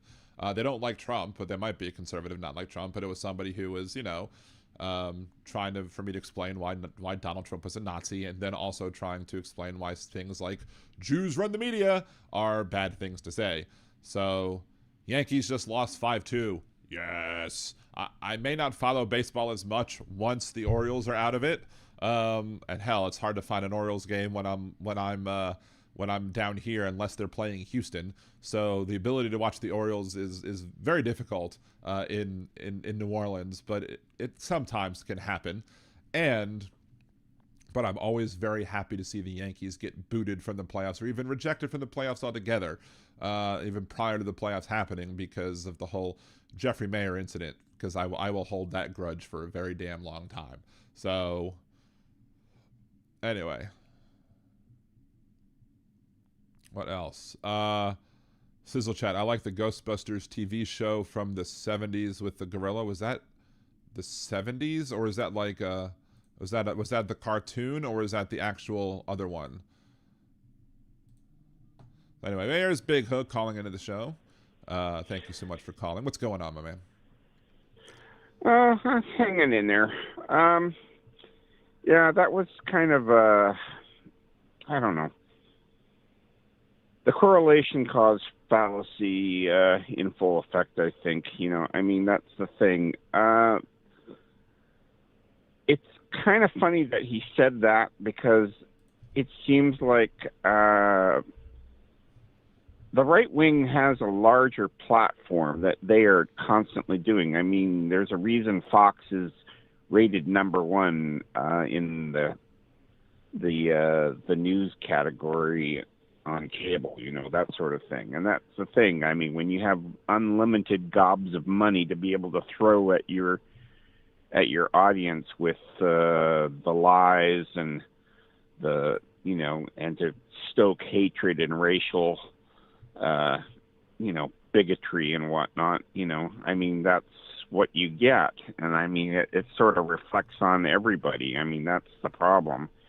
Well, back when you had like Newsmax, and before Newsmax and OAN or whatever like that, and like Fox News was literally the only one, and Fox would be like, "Hey, we have the most watched news channel." I'm like, "Well, that's because you have one, and there's at least 3 on the other side, so they're split in the viewers. So yes, you're clearly going to have the advantage of being #1, but still, there's also a thing where probably the older, whiter audience that might go towards the Fox News types are more likely to just watch news in general, whereas a lot of other folks who might be more progressively liberal, leftist minded might be less likely to want to watch news all day, because we want to entertain ourselves with other things, because Fox isn't entertainment to us, even though Fox claims to be entertainment, and that's why they got out of not having to pay a whole bunch of money to somebody. Yeah, but that's the problem, though, because, I mean, if you go throughout the United States, I mean, it's almost always right-wing radio everywhere you go. I mean, it's a case of, the Jen Senko case of the brainwashing of my dad. I mean, it's everywhere. It was within Rush Limbaugh. It was within, I mean, all the truckers who got radicalized because of having nothing else to listen to other than that stuff on the radio. I mean, because they're traveling through states, and they're constantly getting an earful of it. And I mean, unless you had another source to be able, I mean, it's a fair amount of work. I mean, unless you're willing to subscribe to a serious network and pay the fees, you don't necessarily get access to Fugelsang or Tom Hartman or Stephanie Miller or, any of the other alternatives out there which will tell you the truth, as opposed to the right-wing slant of lies where they take a a small truth and then bend it to their narrative. I mean, that's basically what ends up happening. I mean, that's the problem. They know the plot is that you take a certain bit of truth and then you turn it in such a way that, especially with a correlational cause fallacy, to turn it in the direction that you want to use it as in a propaganda like feature. I mean, that's the thing. I mean, most people wouldn't buy trickle down economics because it never works. And yet they still buy that crap. I don't know why. Even Trump buys that crap. And let's face it, he was probably just as radicalized by that, along with the effect of having a horrible father, but also the fact that he surrounded himself with the worst people ever. I mean, he had mob associations and everything else. I mean, the question is he a product of the media, or is, the right-wing media a product of him? I mean, it's the same. It's correlational cause fallacy. I mean, he said the same thing. He said, I thought Portland was burning to the ground. And it's like, what media are you watching? What are your sources? I mean, he has Air Force One with nothing but Fox on all the channels, on the televisions there. I mean, like, that's the thing. Like, this is not a pitch for ground news, but I got to say, I mean, most people that are rational who want to be truthful on YouTube as content creators say the same thing. I go to ground news to get an unbiased effect, and I can see, because they explain how if it's fanatical left or it's fanatical right, they tell you who and where they go and what narrative they're telling, as well as the unbiased sources that are out there who do really good fact checking to make sure that the product that they're putting out there is in the public's best interest. And I mean, and that's the thing. You have to be capable of critical thinking to be able to decide for yourself what's what. But the thing is that if you're not given the whole picture, you can't reliably make that choice. I mean, that's the thing. And, like I said, I think Sean, unfortunately, probably is surrounded by a circle of friends as well as a media diet that, unfortunately puts that perspective into effect. The other person that is doing a disservice is Barry Weiss. I mean, all the legitimate people out there in the press are saying the same thing, that she went far right, and she believes that I alone will change the media atmosphere and tell the truth and this and that and it, and it's like, no, right. I mean, I don't know what, I mean, she's a prime example of, what happened with Netanyahu, defend the homeland and all this stuff. And we can justify atrocities because, something that occurred, almost 100 years in the past, and it's like, I mean, Jews have always been, scapegoated for a lot of things, and, I mean, some of them, especially the Hasidic ones, are, the odd behavior certainly does play into the narrative, unfortunately, I mean, there's one community in New York that's terrible. I mean, there is that one community where, like, the first time somebody told me about how they, clean after a circumcision, I didn't believe it, and I thought they were just regurgitating more anti-Semitic BS. And it took me looking it up to be able to see, oh, that's really for real, and they're causing like STIs to be transmitted to kids because of what they're doing, and it's really effing gross. But again, there are people who will be like, well, because these little community of Jewish people are doing it, that must mean that all Jews do it, and then that's how we end up, you know, in ovens. Yeah, but the thing is that, you know, strange people cling to strange people because they have you know, beliefs or deficits that make them go that way. You know, there are always people that will go that way. I mean, I remember growing up, and you know, my mom, unfortunately, is one of those people that believed in a lot of that stuff, and she made a statement that in public that really hurt our family name for a while there.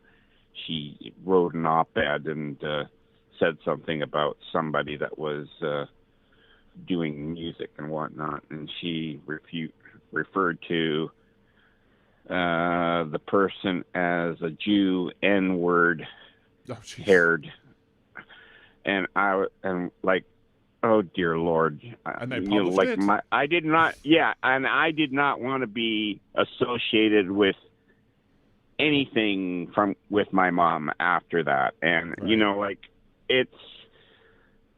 that's why I'm saying what I'm saying, because I mean, that's the thing. I judge people on their actions, not on what what other people tell me about them. You know, I give everybody the 3-strike rule. You know, like, first time I encounter you and you're an asshole, I'll say maybe you're just having a bad day. Second time I encounter you and you're an asshole, maybe you're still having a bad day. Third time I encounter you and you're an asshole, I say, okay, you're an asshole, because, you know, it can't be coincidence that every time I run into you, nothing good comes of it. And you're a person that I will, you know, treat civilly, but I will avoid at all costs and only deal with you in a certain manner. I'm not going to be your best friend. I'm not going to be anyone, you know. And I mean, I run across these people all the time who want to make these arguments, and they say, oh, let's agree to disagree. And it's like, what do we disagree upon? I presented facts, you presented opinion based on anecdotal you know, things that you've heard with no evidence. You know, if we're going to disagree, it's going to be I'm right and you're wrong because I did my research and you did none. Right. You know, I mean, at least that's how I view it anyway. I mean, you look at everything that's going on right now within the Trump world. I mean, it's so symbolic of the Nazis. I mean, that's where your conversation began with him. And he was like, well, how is Trump like a Nazi? You know, and it's like, because he's following the playbook. The guy had Hitler speeches there by his bed, on his bedside table. You know, I mean, you know, his father was, you know, taken up in a police raid of the KKK and the Nazi collaborators. You know, I mean, you know, there is evidence that this is where he got his thinking and his whatnot. And let's face it, he did the same thing. He said, oh, he played into the Jewish trope as well. He said, I would prefer to have guys with yarmulkes counting my money rather than black people. I mean, you know, I mean, there's just too much evidence of what a racist Donald Trump is, and to deny that, you know, I mean, it's the Angela Mayu saying, believe them when they tell you who they are the first time, because that's who they are. You know, I don't know where to go with it. I mean, the problem, the thing that I see more and more, and this was something that I thought about for a long time, but like racism is a phobia. And the thing is that if anything, it's a mental illness, you know. And I thought about it long and hard, and I thought it's schizophrenic, paranoia, racism, you know. And that's just it, you know, because, and then it's on top of that, it's, you know, it, what's the best way to put it? They make their own reality where, okay, well, I'm going to be racist against black people, which means I'm not going to offer them a job. I'm not going to do this.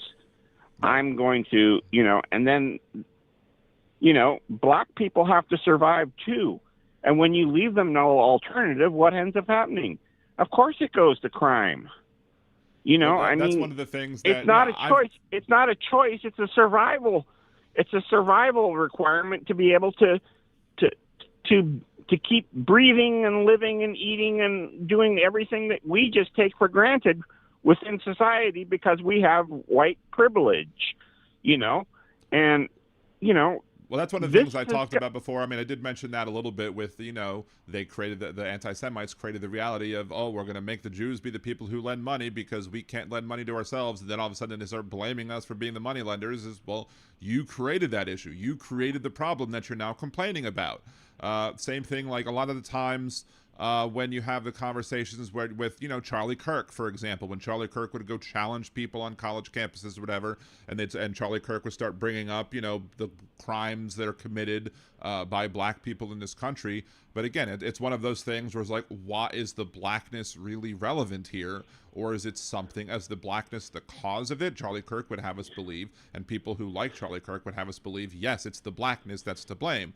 When in reality, as you bring up, it's the poverty that's to blame, because we've had decades and centuries of disenfranchisement, because we had slavery, because after the end of Reconstruction we had Jim Crow laws, because we had redlining, the bombing of Black Wall Street. Any attempt of the black family to be able to try and grow wealth within their communities, grow wealth within their families, have been steamrolled because they would not allow black people to live near them. They would not allow people to go to school near them. They would not allow black people to have any of the opportunities. Black people who served in the military. They would close swimming pools because they didn't want black people to use them, rather than, and you know, allow everyone to use them. They thought, oh well, if we have to allow them to use it as well as us, then let's just close the pool. Right. Let's you know, I mean, but like, the problem is, at the end of the day, is it's not.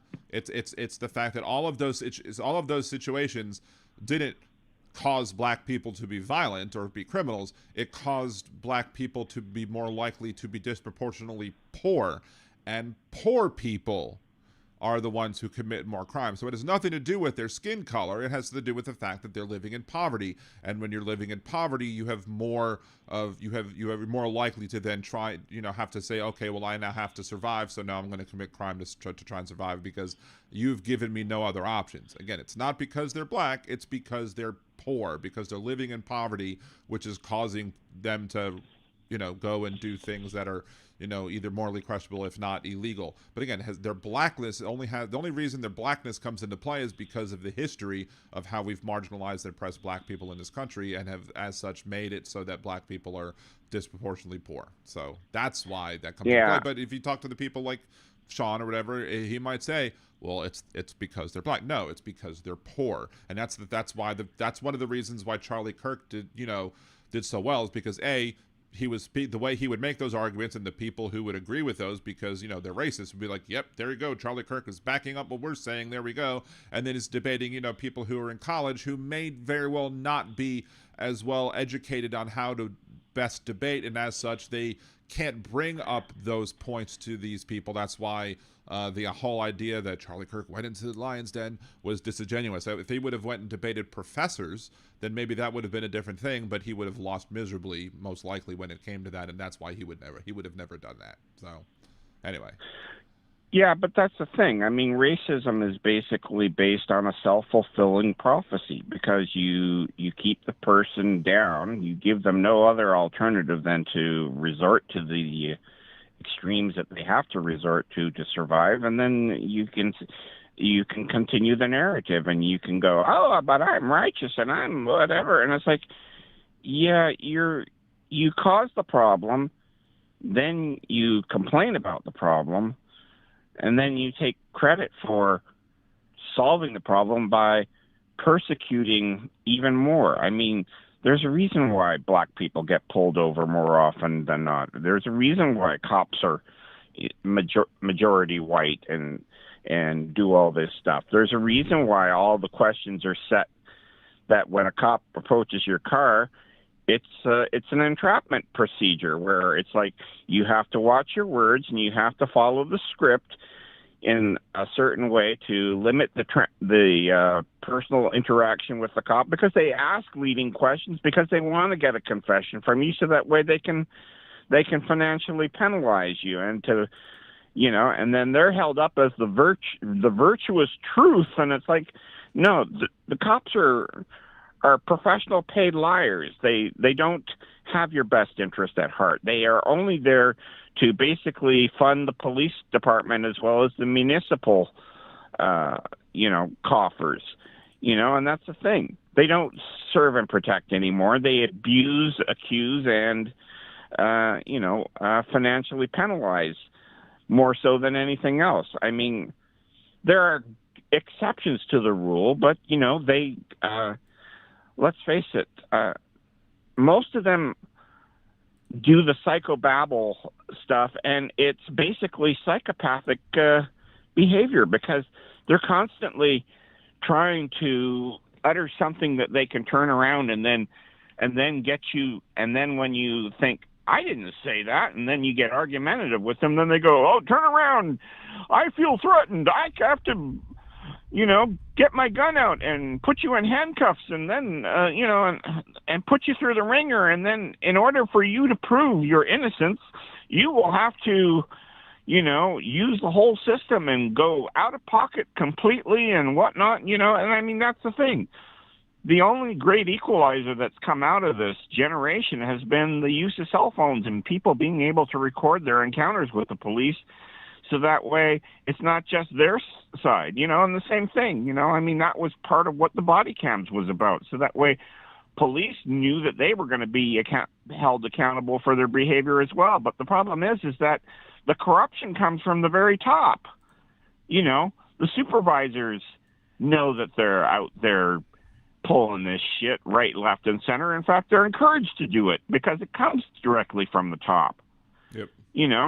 And this is it. You guys have gotten to where you are because this is like, almost 100 years in the making. It's redlining. It's racism on steroids all the time. I mean, what do you do with it? I mean, and that's the thing. Like I said, it's a self-fulfilling prophecy. If you keep undermining somebody and doing everything, of course you're going to get desperate behavior. I mean, what other alternative do they have? Oh, just move. Yeah, who has money to move? But who has to pay the bills? An interesting point about that actually comes up to an interesting point. Sorry to interrupt, but there was an interesting point that actually came up with the whole, and just because, poverty might make one be more likely to, to make those choices, it doesn't necessarily mean that all people who are in poverty are going to be making those choices. And it doesn't necessarily justify those choices either. For example, it doesn't justify murder, it doesn't justify rape, it doesn't justify anything like that. Like, for example, I was having a debate with somebody because somebody posted something terrible yesterday about, like, that all of these actions by Israel are making Hamas look like they're the good guys or whatever, or proves that Hamas are the good guys or whatever. I'm like, no. But there is some of these rabid anti-Semitic people who are trying to use this as a justification to go after Jews, who are basically saying, if you live under occupation, you have a moral requirement to stand up against your oppressors. And I'm like, that doesn't mean killing children and raping people. And they're like, oh, well, the rapes have been debunked. No, it hasn't. The UN says that they happened. Well, but these people are always going to use like they create the problem, or B, they're going to always use these things or these activities to justify bad behavior, regardless of the size that is in, because bigotry is always going to have bigots are always going to be bigots. So anyway. Yeah, but here's the other thing. I heard something. Now I don't know the validity of it, but somebody said ICE were being trained by actual Israeli Defense Force people as to how to deal with the roundup of these immigrants and whatnot. And I was like, what? And like that feeds into the narrative as well. But that's the thing. There's right-wing people that are out there, and I mean, this is the thing. I mean, what was it that I remember a long time ago? What was it that that Palestinian journalist lady? And I mean, they went and they shot her to death, right? Yeah. And I mean, she's wearing a press jacket and everything else, and you're like, and nobody ever had to answer for that, and you wonder where the hatred comes from and all the rest of it. And it's like, you can't say, oh, I want to hold you accountable when you don't even hold yourself accountable. I mean, that's the thing. It's a two-way street. You have to be, no one's going to trust you if you can't provide a legitimacy argument that you're going to, be, somebody that can be dealt with. I mean, that's just it, like, I mean, what's the point of pulling olive trees out of the ground? Netanyahu bulldozing all that stuff and whatnot. I mean, like, oh, this is part of us defunding the terrorists. And it's like, no, it's not. Tell me how little money were you going to get out of that? I mean, that's just an excuse for ethnic cleansing. There's no two ways about it. Like, everybody looking can see what it is, and the sad part is that the people can't automatically throw him out of government. And the same thing with the right wingers there, because they are the ones that stoke the problem and they make it worse. And then, I'm still convinced that Netanyahu basically ignored all the warnings and basically gave them the ammunition, the time, and the resources to make that whole thing happen, And it was just an excuse. It was just what he needed. He needed to have a false flag event where he could basically justify all the horrible things that he's done, whether it be, I mean, oh, well, we have to destroy the whole building because there might be a couple of, Hamas in the building. And I was like, yeah, but you're destroying everybody else's home. You're destroying all the businesses and everything else that's there. And it's like, yeah, but it's safer than possibly losing one or two Israeli soldiers to basically go and storm the building and clear the building and remove the threat. And it's like, that's part of being an honest broker. That's and these same troops should have body cams as well as everything else, so that way everything can be justified and that no excessive force and abuse of human rights would be there, and this is the thing. They don't do that sort of stuff. Why do you think Israel is viewed so badly? I mean, same thing. I mean, you've got the Saudi Arabians now there. So they do They're bad trying things. to clean up their reputation with comedians there by saying, oh, see, we allow people to come in and say stuff. We just limit what they can talk about. They can, we give them a great big giant paycheck and then, and they can say, I do want to do a show on that. I'm not ready to do a show on that yet because I haven't learned enough about the comedians that are going over there and doing whatever it is. I know there was one time when Jeff Dunham went over to Dubai, I think, and they were very strict about the things that he could say and he couldn't say. So instead of having Ahmed the dead terrorist, they had to have Ahmed the dead French terrorist in order and give him a French accent instead of sounding like he's from the Middle East. And all the people who were there watching the show knew what he was doing and thought it was hysterical. But my initial gut reaction, again, this is one of the reasons why I don't talk about things immediately when I first hear about them, because my initial gut reaction to hearing that comedians are going over there is kind of similar to my reaction about, like, companies like the WWE going over there, which was, a lot of people are thinking, oh, well, if you're having all of these shows over there, like WWE just announced they're going to have their first WrestleMania overseas, and it's going to be in Saudi Arabia, and people are like, well, how can you do that? That's just justifying what the Saudis are doing. But if you've actually taken the time to watch the progression of what WWE, like premium live events as they call them now, to show when they've been over there in the past, the first time there were no women's matches, and so there were no women on TV whatsoever. But then the next time, and of course the men are still wrestling in their little tight, the little short tights or whatever, and you could see almost all of their bodies or whatever, but no women matches. And then the next time there was a women's match, and that happened. And then the next time there have been more.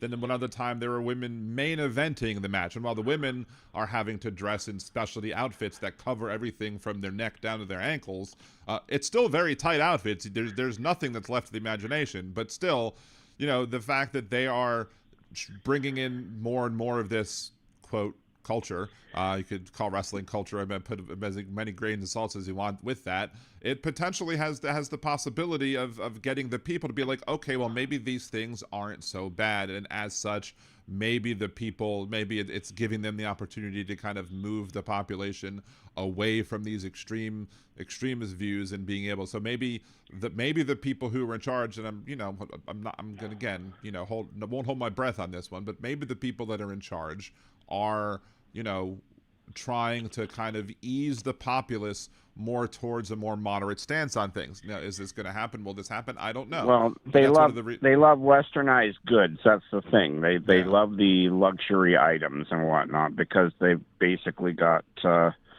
stranglehold on the world economy with the oil production and whatnot. I mean, let's face it. I mean, if Putin didn't have oil resources, the Ukraine war would have been over a long, long time ago. Right. And it doesn't help when countries like India are still using it, as well as, and I mean the same thing. I mean, I don't know that, so many people need natural resources, such as gas and whatnot for heating their homes and whatnot. And that's the thing.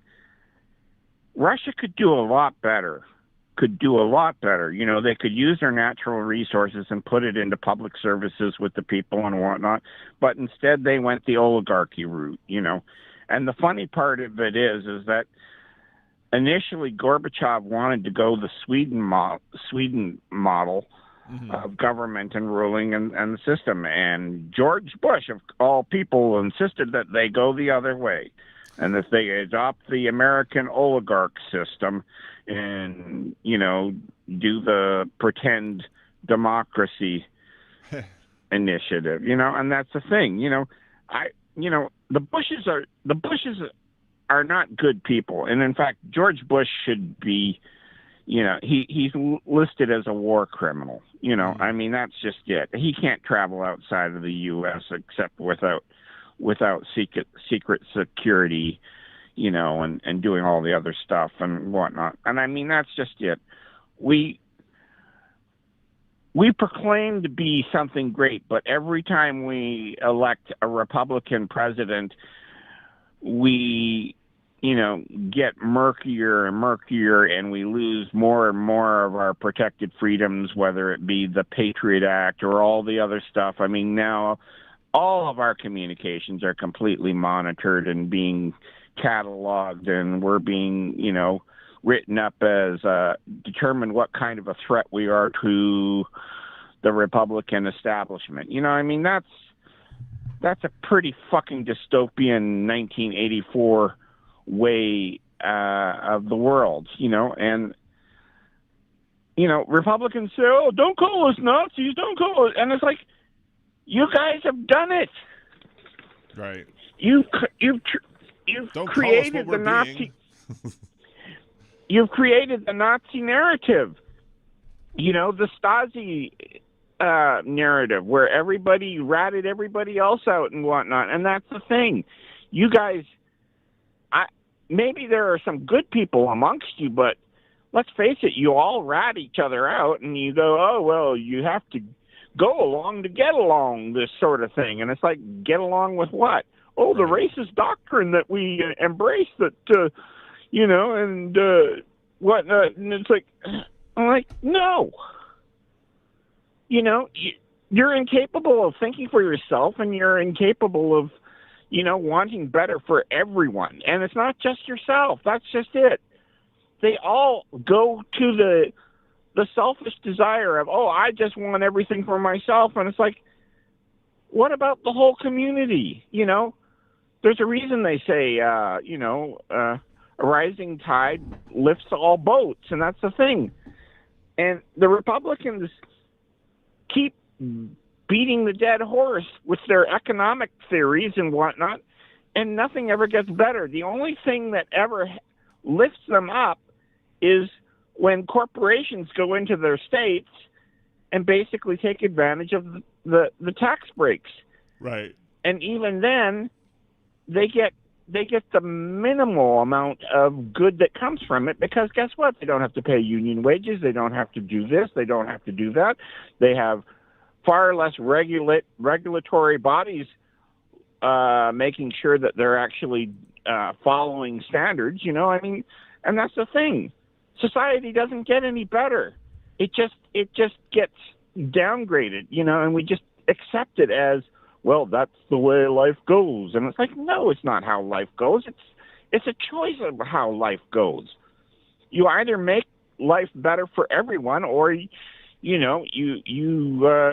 make life better for yourself, but at the harm of others. And that's the thing. All this Christian bullshit where, oh yeah, but we're Christians. And it's like, no, you're not. You don't practice any of the Christian values. You don't look after your fellow man. You don't do any of this stuff.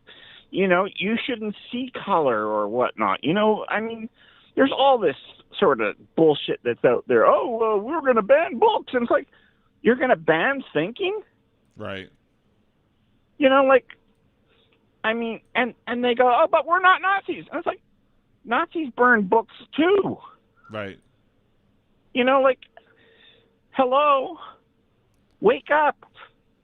One thing I do want to chime in, though, before I forget, is that I did kind of look up while you were talking the ICE training, but with IDF or whatever. I'm not quite there yet, because I'm only seeing a very few of the articles, very few articles on it. If you have anything more, please email me, liberaldanradio@gmail.com. Yeah, I don't know either. I just heard it off, and I thought that was something that maybe you could look into for me, because I don't know whether it's true or not, or whether it's just a talking point that somebody came up with. I mean, it's plausible. It's a plausible thing, but one of the things that apparently it's like they're not like directly training with IDF, but the claim is that they have some people with ICE agents in also with IDF and working with other various agencies, getting some sort of cross training going on or whatever.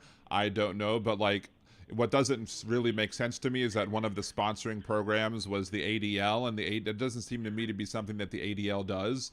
Like, the ADL is more focused on fighting anti-Semitism, not training ICE. So that kind of makes me have a big red flag about it. But supposedly, according to at least this AI overview, that ICE, Border Patrol, FBI, and CAA have all participated in these supposed things that are going on. But yeah, I'll definitely look into it more and try and see what I can find. But okay, because I'm limited on my end. I don't really, and the thing is that I hear it, and it just, this is the problem. There is so much stuff flying out there. It's almost impossible to keep up with all the stuff. And this is the thing.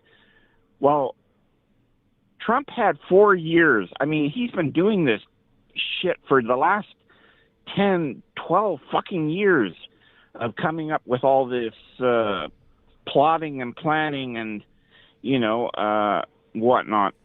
And it doesn't help that he's gone and found the Heritage Society and joined up with them, and now they're adding to whatever it is that he had, plus whatever was there. And I mean, now we're basically, what are we? We're like 70% through Project 2025 already that he's signed out and executive orders and whatnot. I mean, for a guy who said, "Oh, I don't know anything about Project 2025. In fact, I refuse to read it because otherwise," and he lied his ass off right there in front of Kamala, and and in that debate, I mean, that's the thing. Like,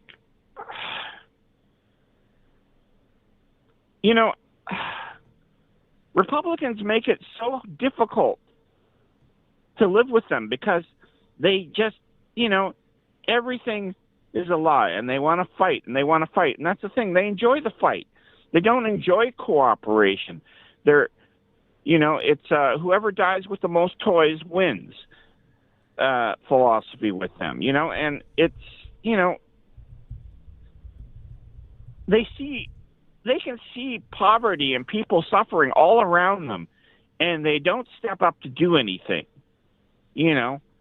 and they amalgamate into these small groups, and then they go and they take things this way and that way, and then the billionaires go, "Oh, gee, there's a bunch of racist assholes that we can manipulate and stoke and get to do our bidding and whatnot, and we can shape the narrative, and in fact, we can take one or two of them and put them into Congress and tell them what to say and what to do and what bills to sign and this and that and the other thing." And it's like,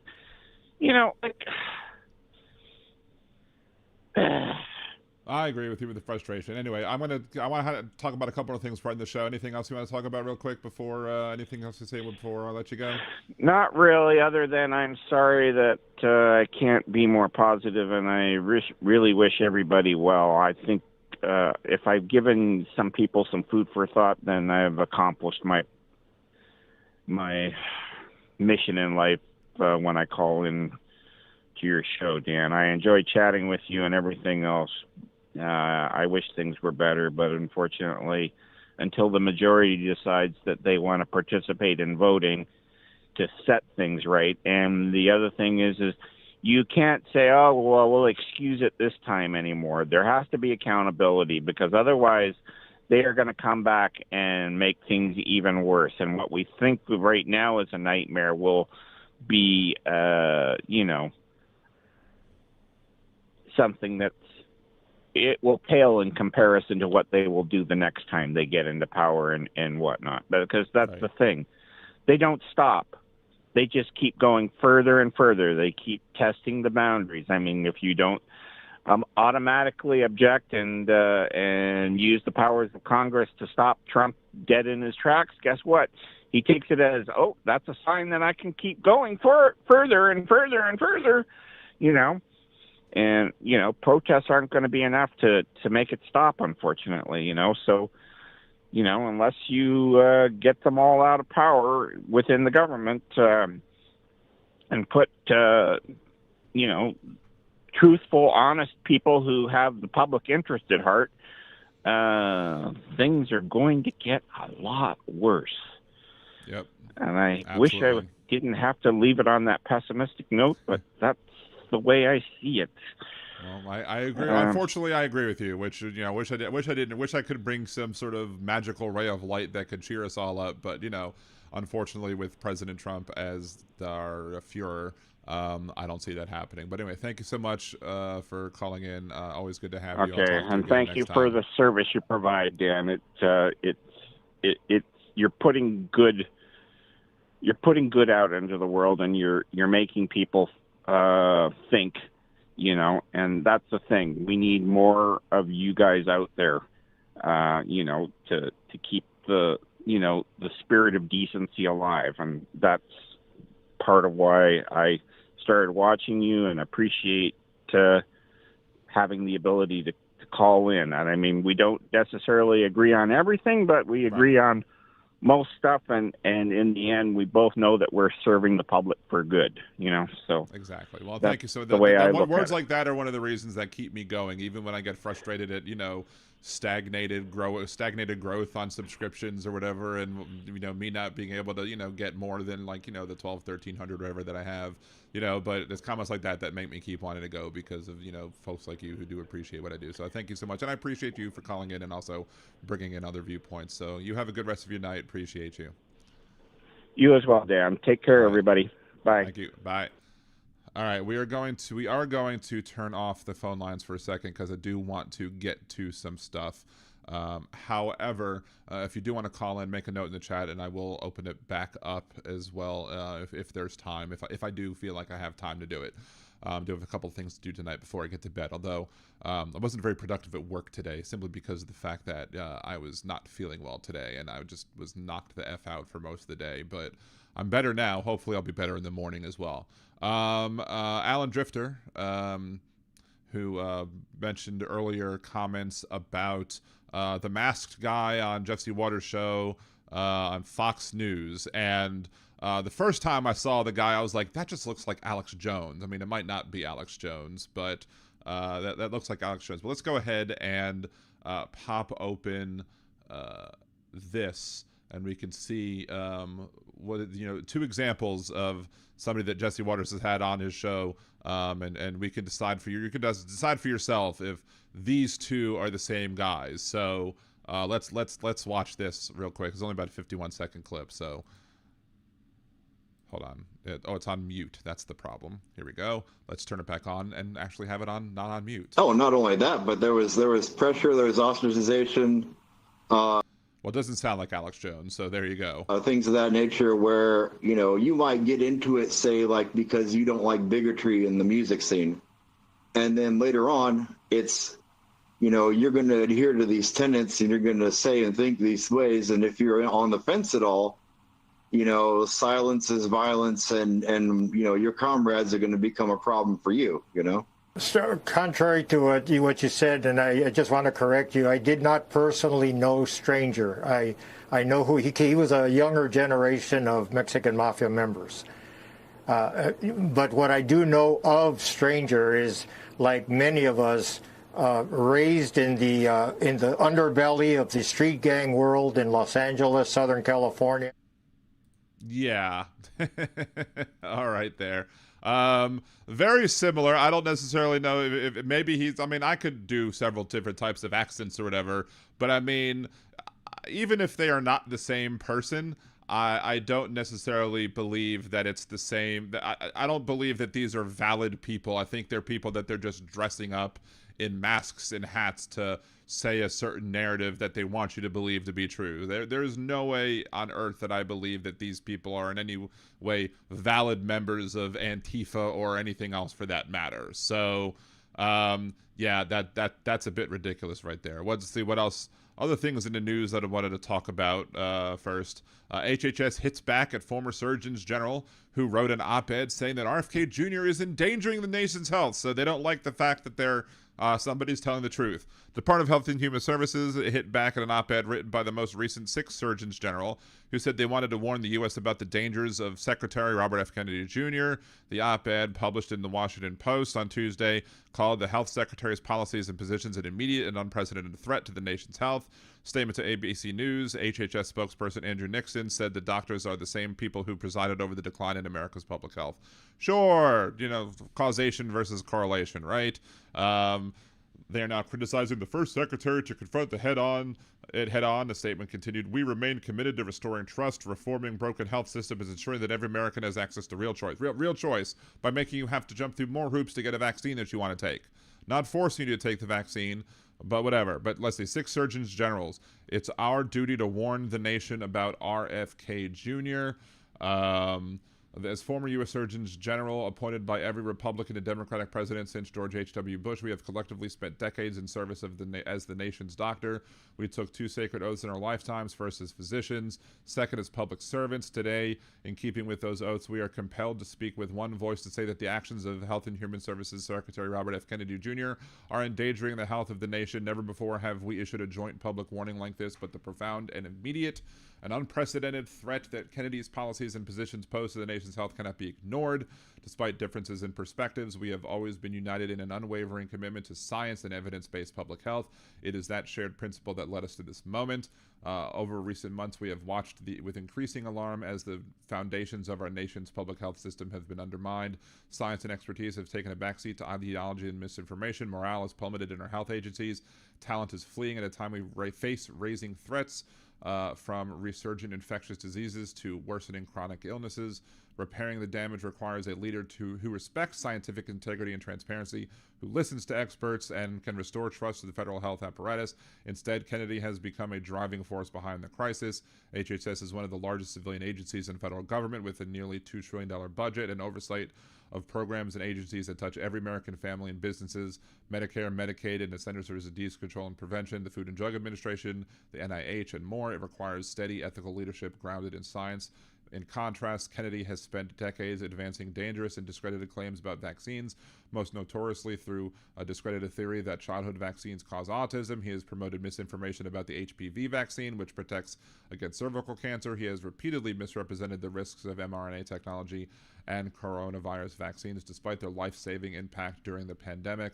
This year, the United States faced its worst measles outbreak in more than 30 years. Kennedy de-emphasized vaccination and directed agency resources towards unproven vitamin therapies. The result, months-long outbreaks, 3 preventable deaths, and the first measles-related child death in the U.S. in over 2 decades. More recently, Kennedy removed every member of the Advisory Committee on Immunization Practices, replacing its scientific experts with individuals who often lacked basic qualifications, some of whom are vaccine conspiracy theorists.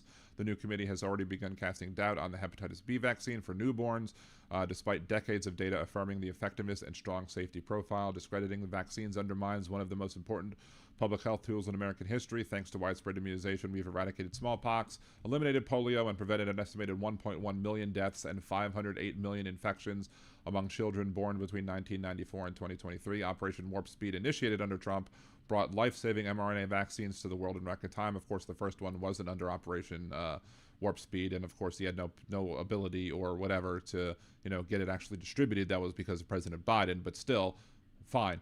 Yet Kennedy continues to ignore science and the public's wishes. Most recently, his HHS proposed new warning labels on products containing acetaminophen, citing a supposed link between prenatal use and autism. This move has been widely condemned by the scientific and medical communities, who have pointed out that the available research is inconclusive and insufficient to justify such a warning. In an extraordinary and unprecedented response, the American Academy of Pediatrics and the American College of Obstetricians and Gynecologists and other leading health organizations issued public guidance for urging physicians and patients to disregard HHS's recommendation instead of helping pregnant women make informed decisions during critical periods during their lives. Kennedy's decision risked causing confusion for fear and harm rather than combating rapid spread of health misinformation with facts and clarity. Kennedy is amplifying it. The consequences aren't abstract. They are measured in lives lost, disease outbreaks, and erosion of public trust. It is essential to note that good science and public health require not only evidence, but people, the scientists, the public health professionals, and civil servants whose expertise protects millions of Americans. Yet under Kennedy's leadership, the HHS workforce has been badly damaged. He has silenced and sidelined hundreds of scientists, public health officials, and medical professionals, creating an atmosphere of fear and distrust. Many of the nation's top public health professionals, people we have worked with during crises, have resigned or retired early. They describe a culture of intimidation where scientific findings are censored, evidence is disregarded, and career officials are pressured to rubber stamp conclusions that are not backed by science. The shooting at a CDC headquarters in Atlanta this year only deepened the crisis. As former commanding officers of the U.S. Public Health Service Commission Corps, we know that caring for your people is the sacred duty of a leader. Yet in the face of tragedy, Kennedy denigrated CDC staff as corrupt and repeated conspiracy theories that contribute to the targeting of the very staff he is charged with protecting. We will not soon forget the heartbreaking calls we received from CDC employees expressing how scared and betrayed they felt for simply doing their jobs to serve the American people. It's worth reminding ourselves that Kennedy puts at risk what Kennedy puts at risk. The FDA approves life-saving drugs and holds pharmaceutical companies to high standards of safety and effectiveness. NIH pursues and funds cutting-edge research. The CDC leads in emergencies from pandemics to opioids to national disasters. Agents at HHS spearhead efforts to address issues regarding mental health, substance abuse, primary care shortages, and health insurance coverage for millions of seniors, disabled individuals, and low-income Americans. Mismanaging HHS endangers Americans' health, undermines national security, and damages our economic resilience and international credibility.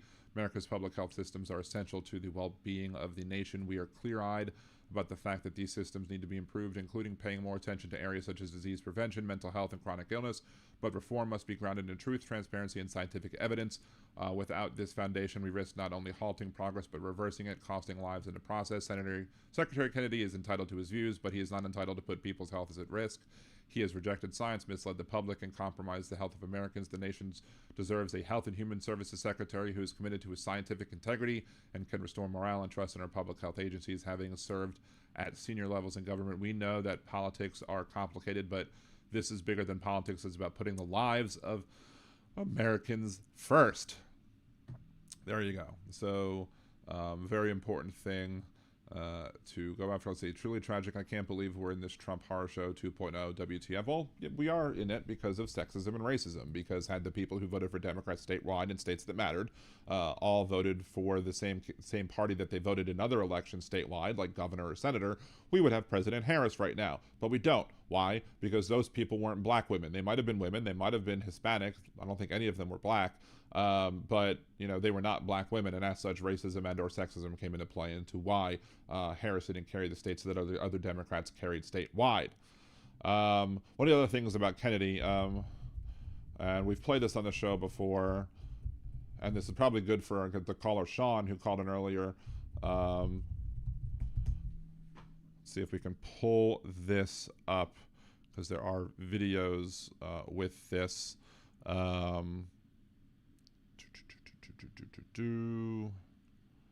Where is the video? I'm trying to see if I can find the video on where Kennedy is at a event. I think this is it. And we need to talk about bioweapons.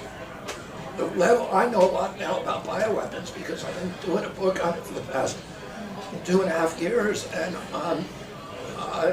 you know, the technology that we now have to develop these microbes, we've put hundreds of millions of dollars into ethnically targeted microbes. The Chinese have done the same thing. In fact, COVID-19, there's an argument that it is ethnically targeted. COVID-19 attacks certain races disproportionately. The races that are most immune to COVID-19 are because of the structure of the genetic structure. And look at this guy right here. This guy right here is just kind of like, what the fuck is he saying right now? Genetic differentials among different races of the receptors of the ACE2 receptor. COVID-19 is targeted to attack Caucasians and black people. The people who are most immune are Ashkenazi Jews and Chinese.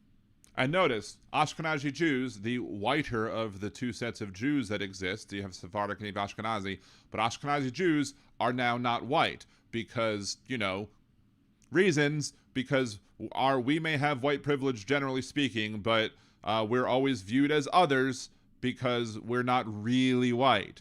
We are others. So let's continue this bullshit. But we don't know whether it was deliberately targeted that or not. But there are papers out there that show the racial and ethnic differential impact to that. We do know that the Chinese are spending hundreds of millions of dollars developing ethnic bioweapons, and we are developing ethnic bioweapons. That's what all those labs in the Ukraine are about. They're collecting Russian DNA. They're collecting Chinese DNA. Now here's the thing. Why on earth would the Chinese government, if they were the ones behind making COVID-19 or whatever, why on earth would the Chinese government, want to protect Jewish people? Why would they be like, oh, well, let's go after all the people who appear to be white except for Jews? But this goes back to the thing I was talking about earlier with the caller, about how we have situations where people will look at health results and, again, confuse correlation and causation, and they'll be like, oh, there's less, Jews are being impacted, supposedly, according to RFK Jr., Jews are supposedly being affected less when it comes to, the COVID-19 than other groups or whatever. I don't know if that's true or not, but one of the reasons, if it was true, it could very well be, again, Jewish ritualistic cleanliness practices that go into consideration. Now, the other side of the coin is that there were Jewish people who were fighting back against the mandates because they were like, well, if we can't have a minyan, or a minyan, as we pronounce properly in Hebrew, a minyan would be a group of 10 men, or in other more reformed or progressive type synagogues, 10 people who are above the age of 13. If you can't form a minyan, you can't have a service, you can't read from the Torah, you can't do all the stuff that you would want to do. There's certain things that require 10 people around. But under Jewish tradition, under Jewish law, the most important thing that one can do above anything else is to save a life. So to me, the people who were Jewish who were complaining about social distancing policies that prevented them from, congregating in person, I would say, look, if you're prevented from congregating in person because of a disease and you're trying to save people's lives, God's going to understand. Hashem, as we would say, would understand as to why you're not having your gathering today, as to why you can't form a minyan, or maybe you can have an exception for the minyan, or maybe you could be creative in how you social distance within the synagogue to make sure that all the 10 people that you have are all spaced with outside of 6 feet apart and have some flow of the air coming in, yada yada yada. But again, because he is seeing this information, about that he's wherever he's getting his information from, which is probably wrong to begin with. Let's just do a little search. How certain religions fare. Let's spell it right first. Under COVID-19.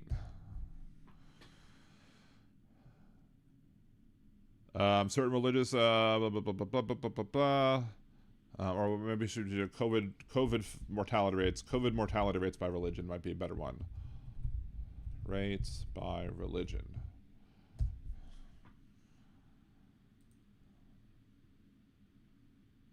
So according to this site, let's see. We'll just COVID-19 mortality risk with demographic behavioral clues, blah blah blah blah blah.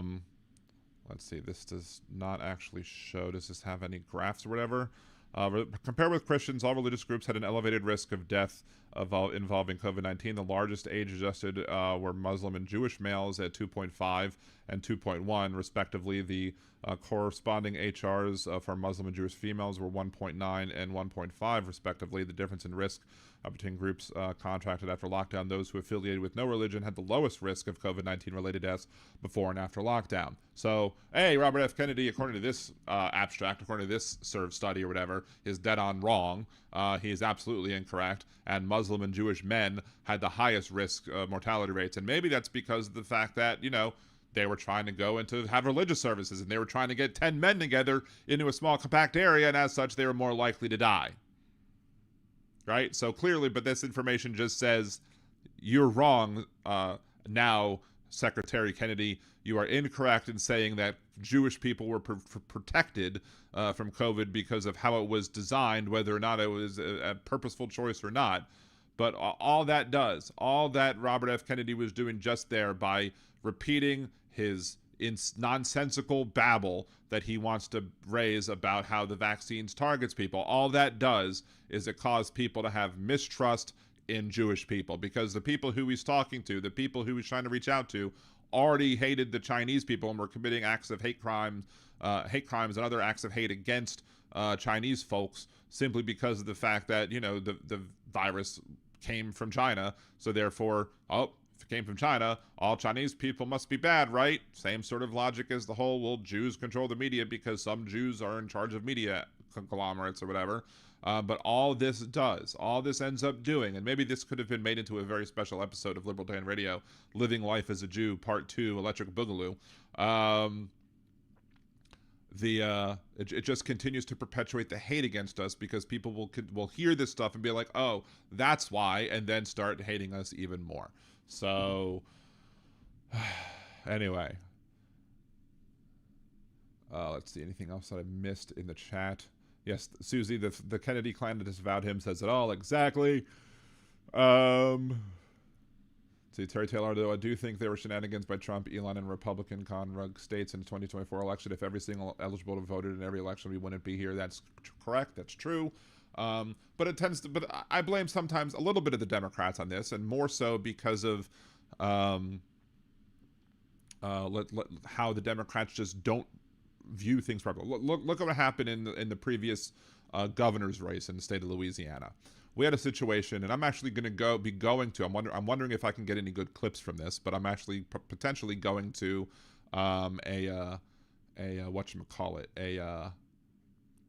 something for the Democratic Party that's being held, I guess, by the Jefferson Parish Democratic Executive Committee. So I might see Lauren Jewett there. Because, but we just managed to be able to get tickets from a friend of ours. And so we're going to this thing. And but one of the problems of the Democratic Party in Louisiana was they targeted all this time and effort and resources trying to unseat a Democrat in a safe seat, whilst we had other seats that ran unopposed. Now, let's say those seats were safe Republican. You might be like, well, why are you going to worry about a safe Republican seat and running somebody in a safe Republican seat? The reason why is because you want those people working these campaigns and going door to door, trying to get any possible votes you can to come out and vote for the Democratic candidate for governor. So even if you don't win in that district, you might bring out more votes in that district for governor as well as for your seat. You're not going to necessarily win, but you're going to do what's necessary in order to make sure that we have a better turnout statewide to help the statewide Democratic candidates who are running. But they don't understand that. The other problem, of course, is the fact that for some reason, while other parishes in Louisiana, like Jefferson Parish, the neighboring parish, do have their parish-wide elections on the same night as the gubernatorial elections, Orleans Parish mayoral elections are taking place this month. This Saturday is the mayoral election and councilmanic elections for the city of New Orleans. Why do we not have our elections during the gubernatorial elections? Because maybe the state knows that if we had our mayoral elections at the same time as the statewide gubernatorial elections, that you would get more Democrats out, and Democrats would be more likely to win those statewide elections. So that's why they keep it that way. Meanwhile, the Democratic politicians probably see it also as a win that you're keeping the other people out. You're keeping the conservatives out and not voting. And as such, you'll have fewer people who are interested in voting for this election as they would be if it would be a statewide election. And as such, it makes it more likely for the people who are in power to retain their power. So, because there are people who are in the Democratic Party who do love their little fiefdoms and don't want to give up those fiefdoms to the benefit of the overall whole of the people living in this state. So that's why we have those issues as well. Anyway, anything else I wanted to talk about?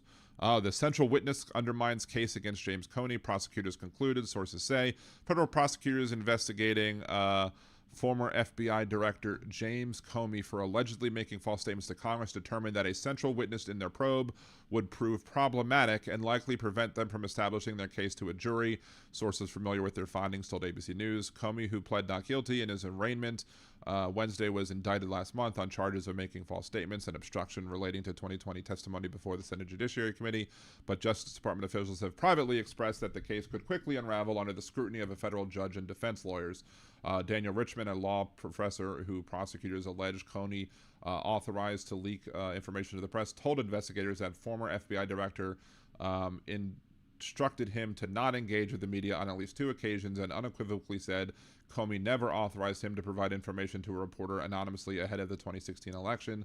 According to prosecutors who investigated the circumstances surrounding Comey's testimony for 2 months, using Richmond's testimony to prove that Comey knowingly provided false statements to Congress that would result in insurmountable problems for the prosecution. Investigators detailed those conclusions in a lengthy memo last month recommending the office not move forward with charging Comey. Lindsay Halligan, the Trump loyalist handpicked to replace the attorney for the Eastern District of Virginia, who resisted bringing the prosecutions against Trump's political foes, still moved forward in presenting the case before a grand jury in Alexandria, Virginia, and secured 2 out of 3 counts she sought against Comey over the 2020 congressional testimony. During grand jury proceedings, prosecutors do not have similar legal obligations to turn over evidence favorable to the defendant as they do once the case moves forward to trial. Halligan's deputy Maggie Cleary raised similar concerns about the case the same week the former White House aide turned prosecutor asked a grand jury to indict Comey. Yada, yada, yada. Nothing is being done with what about Comey? Adam Shifty Shift is what Trump said. Halligan alleges that Comey intentionally misled Congress in 2017 and 2020 when he testified that he never authorized another person at the FBI to provide information to the media anonymously. The allegation is that Comey authorized Richmond to speak to the press anonymously, contradicting his testimony. Trump later accused Comey of breaking the law by sharing his memos, arguing they contained classified information. Prosecutors met with Richmond in September. He told them that he never served as an anonymous source for Comey or acted at Comey's discretion while he was at the FBI. Sources familiar with his interview told ABC News in at least 2 cases when Richmond asked if he should speak with the press, Comey advised him not to do so, sources said. So instead of actually Comey encouraging him to speak to the press anonymously, he encouraged him to not talk to the press at all. So it'll be interesting to see that dumpster fire just burn up and turn into nothing. Let's see. Yes, there is a healthy number of telling. He says, so right, Liberal Dan, the Democrats are not without blame. I have a healthy amount of criticism for the Democratic Party. I could go on. Of course, I mean, there's lots of criticism be laid all over the place. Unfortunately, it does rest with the voters. One thing I do want to bring up before I guess I end the show, I'll have a couple minutes to do so beforehand. Mango Mussolini says hi over in the first time chat over in Twitch. Thank you for joining, Mango Mussolini. Say 250 kilo. I credit my 1% Ashkenazi genes for avoiding COVID. And sarcasm. Funny. Anyway, but if you do watch on Twitch, and if you do want like a 3-month, I guess, trial of Duolingo, apparently if you buy a new subscription on Twitch, or if you gift somebody else a subscription on Twitch, you can get a 3 months free trial, I guess, of Duolingo. So if you have if you want to learn Duolingo, like let's say you want to, be able to understand Spanish for like Bad Bunny, wanted you, says you have 4 months to learn Spanish for his halftime show. You can go ahead and gift a subscription to somebody else over on the Liberal Dan channel on Twitch, and that will enable you to get 3 free months of Duolingo. And as such, it helps me out, it helps you out, it helps the channel out, yada yada yada. So if you want that for Duolingo, head on over to Twitch or twitch.liberaldanradio.com. Go gift some subscription, or gift a subscription, because I think it only has to be one, and therefore you'll help the show and you'll get yourself a money-saving deal when it comes to Duolingo. Susie Jones, no, Jeff, yikes, turtles are pets. I like turtles. I like turtles too. So what did Jeff say? What is nochi? Is it like a fried turtle? Sometimes when people eating might say, I like turtles. Anyway, don't want to, make Jolie sad about her pet turtles, because Jolie likes turtles too. I like turtles. Anyway, so before we head on off and start and end the show, I guess as we end the show, we're going to play the Demonox Liberal Dan song once again, to make sure everybody who didn't get to hear it earlier today will get to hear it, and we'll also hear some other Liberal Dan radio music as well. Remember, if you like the songs, they're available on YouTube. Share them out with your friends. Put them on your Spotify playlist, because they're also on Spotify. If you have an idea for a new Liberal Dan song, I think I have one kind of swirling in my head. Hopefully I'll come up with that maybe by the next show. I don't know.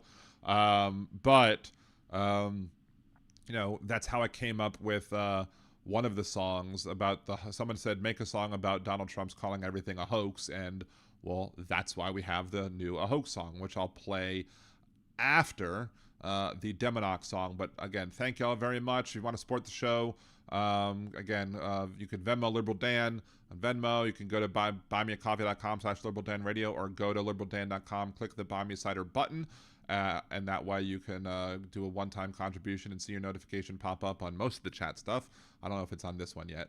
But you can also, again, gift subscriptions over on Twitch. Get yourself a Duolingo. Drop a 3-month subscription to Duolingo. You can gift subscriptions or memberships here, help other people be liberal danimals. You can super chat, super sticker, buy bits, etc., all that good stuff. But the most important thing to do is to help the algorithm, because Algor needs more rhythm. Like, share, subscribe, comment, etc. Try and comment on a video every day if you can. Try and like a video every day. Try and share a video. Get the algorithm up. Make sure other people are seeing it. Try and get people engaged. I was actually kind of frankly shocked that we did have a caller almost immediately about the whole Trump is a Nazi thing. So maybe I'll have to be a little bit more inflammatory in my show titles, right? But anyway, unless something big happens, before Monday, we will have a show Monday. Thank you everybody for watching. Go check out, Jolie just linked to the Liberal Dan Radio merchandise store over in the chat. So go check that out as well if you do want to buy a shirt about Al Gore needing more rhythm, or if you want the FDT as well. So until next time, thank y'all very much. Appreciate y'all. Yo, who's you gonna call when Nazi writings on the wall? Call your man Liberal Dan, cause you know he got a plan. The right wing talking shit, but he ain't about to quit. He'll take his proton pack and zap your logic cause it's whack. So who you gonna call when the writing's on the wall? Call your man Liberal Dan and the rhetoric will fall. So who you gonna call when the writing's on the wall? Call your man Liberal Dan and the rhetoric will fall. He's calling out your lies with his mic, he'll vaporize. Cross the streams in your dreams, bitch, you know that he's too wise. You're like Slimer talking crap, but you walked into his trap. Yo, it's more than entertainment, it's misinformation containment. So who you gonna call when the writing's on the wall? Call your man Liberal Dan and the rhetoric will fall. The Statue of Liberty, the writing you can't see. So bring the huddle masters, it's a war of the classes. While Trump may think he's Vigo Dan can cut through that ego. He's got the facts to prove him wrong, got that logic like Egon. So don't call to be a heckler, you ain't no Judge Rexler. He'll bust you like Scolari cause your logic's looking hairy. Right when callers think they're cool, but they sounding just like Zool. You the dog eater man and yo, his name is Liberal Dan. So who you gonna call when the writing's on the wall? Call your man Liberal Dan and the rhetoric will fall.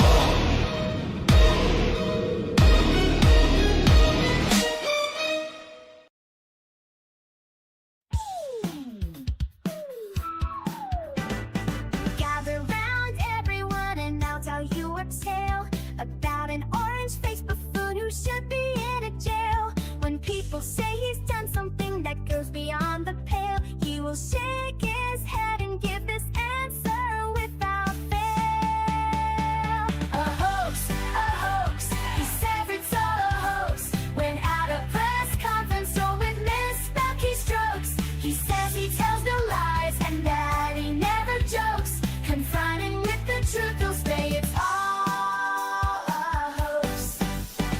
A modern Don Quixote, he hates the windmills, claiming to protect the birds and whales he says they kill. But don't believe that story, it's really just a shill. He just did not want to see them wild golfing on Scottish hills. A hoax, he said it's all a hoax. When at a press conference or with misspelled keystrokes, changing a storm path with black marker strokes. Confronted with the truth, to say it's all a hoax. Casting mail-in ballots is something that he's done. Now he wants to ban them for each and every one. He claims it's for integrity in each election, but he won't believe the results unless it's him that's won.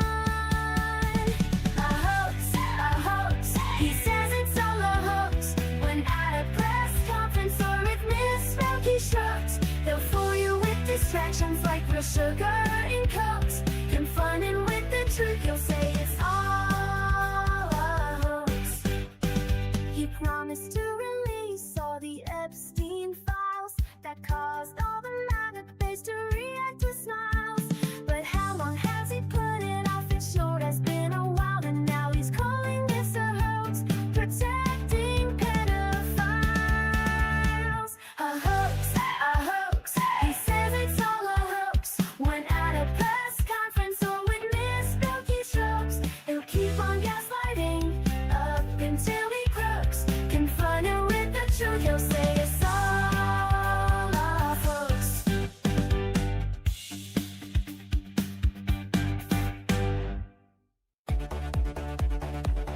Trump piled debt, trillions tall. Promised Mexico would fund that wall. Praised dictators, said they're strong. Had Joe done it, they'd say he's wrong. Had Biden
in bushes, pictures got hidden, obscuring the past, history rewritten.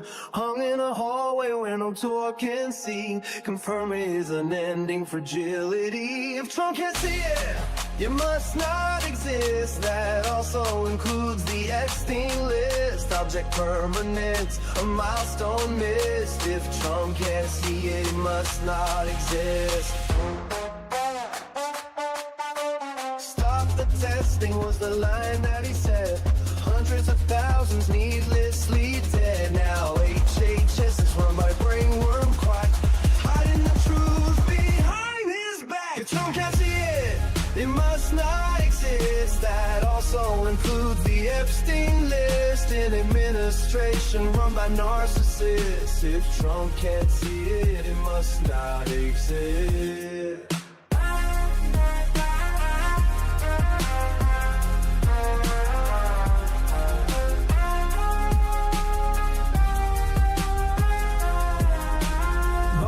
Documents stacked floor to the wall, top secret folders in a bathroom stall. Charges were pressed but the case was dropped. A corrupt judicial system he can co-opt. If Trump can't see it, it must not exist. That also includes the Epstein list. He'll swear it's fake news, a liberal twist. If Trump can't see it, it must not exist.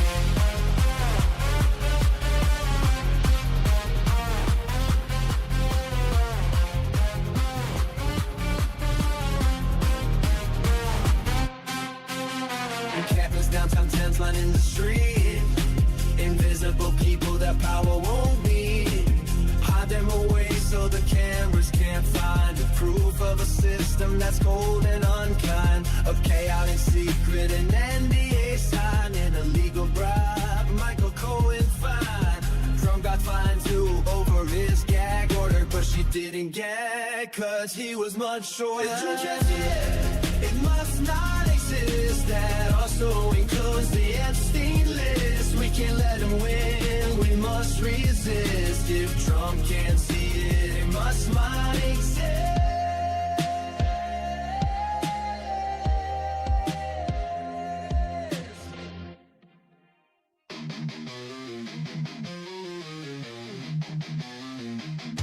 They wrote it in the laws, ink still bleeds. Treating women like soil, just planting seeds. She's gone, brain dead, not even awake. But the state's got a claim, gonna plant its stake. Say it's God's will, say it's life they protect. But they ain't the ones feeling pain or neglect. From Texas to Georgia, they set the trap.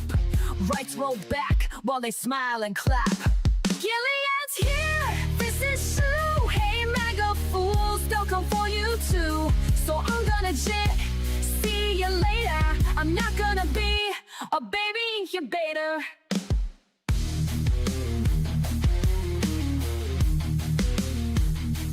This ain't pro-life, it's control and shame. They don't care if she's gone, just playing a game.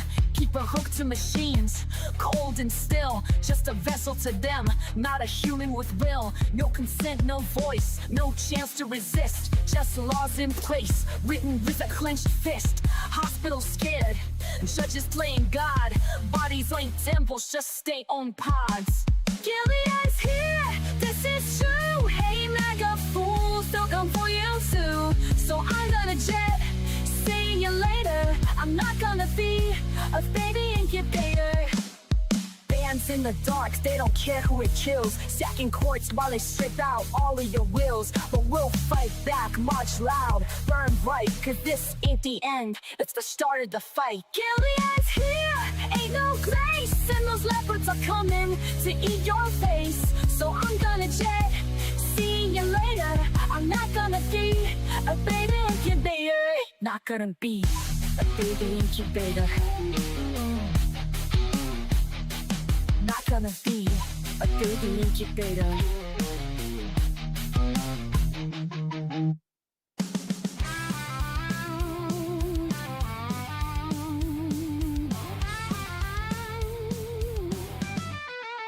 The creative director at WGSO had a little something he thought you should know. When Dan picked on his bits, Steve got real gruff. So Steve called Dan a flake, called him liberal dandruff. Steve thinks that his lines are really clever, but when do people ever like him? Never. Liberal Dan's got better lyrics, this is true. Listen and you'll feel like I do. Liberal Dan, his show is great. Liberal Dan, he goes live at 8. Liberal Dan radio, it's the best, cause Liberal Dan's head and shoulders above the rest. Steve's about to find out his mistake. In this feud, Dan's Kendrick, Steve is Drake. Dan might not be the world's best singer, but he's got more talent in his little finger. Steve thinks that his lines are really clever, but when do people ever like him? Never. Liberal Dan's got better lyrics, this is true. Listen and you'll feel like I do. Liberal Dan, his show is great. Liberal Dan, he goes live at 8. Liberal Dan radio, it's the best, cause Liberal Dan's head and shoulders above the rest.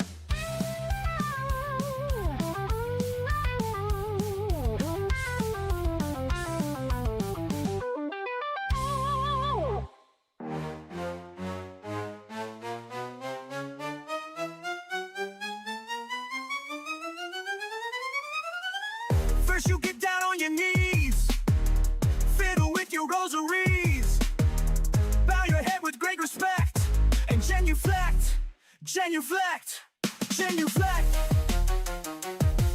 genuflect, genuflect, genuflect. Do whatever steps you want if you have cleared them with the pontiff. Everybody say his own. Huey, hey, a lay a song, doing the Vatican rap.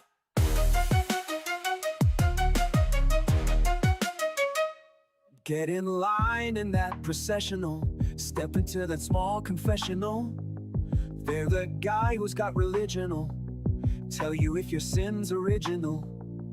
If it is, try playing it safer. Drink the wine and chew the wafer. 2, 4, 6, 8. Time to transubstantiate. So get down upon your knees, fiddle with your rosaries, bow your head with great respect, and genuflect, genuflect, genuflect. Make a cross on your abdomen, we're in Rome, do like a Roman. Ave Maria, damn it's good to see ya. Getting ecstatic and sorta dramatic, and doing the Vatican rap.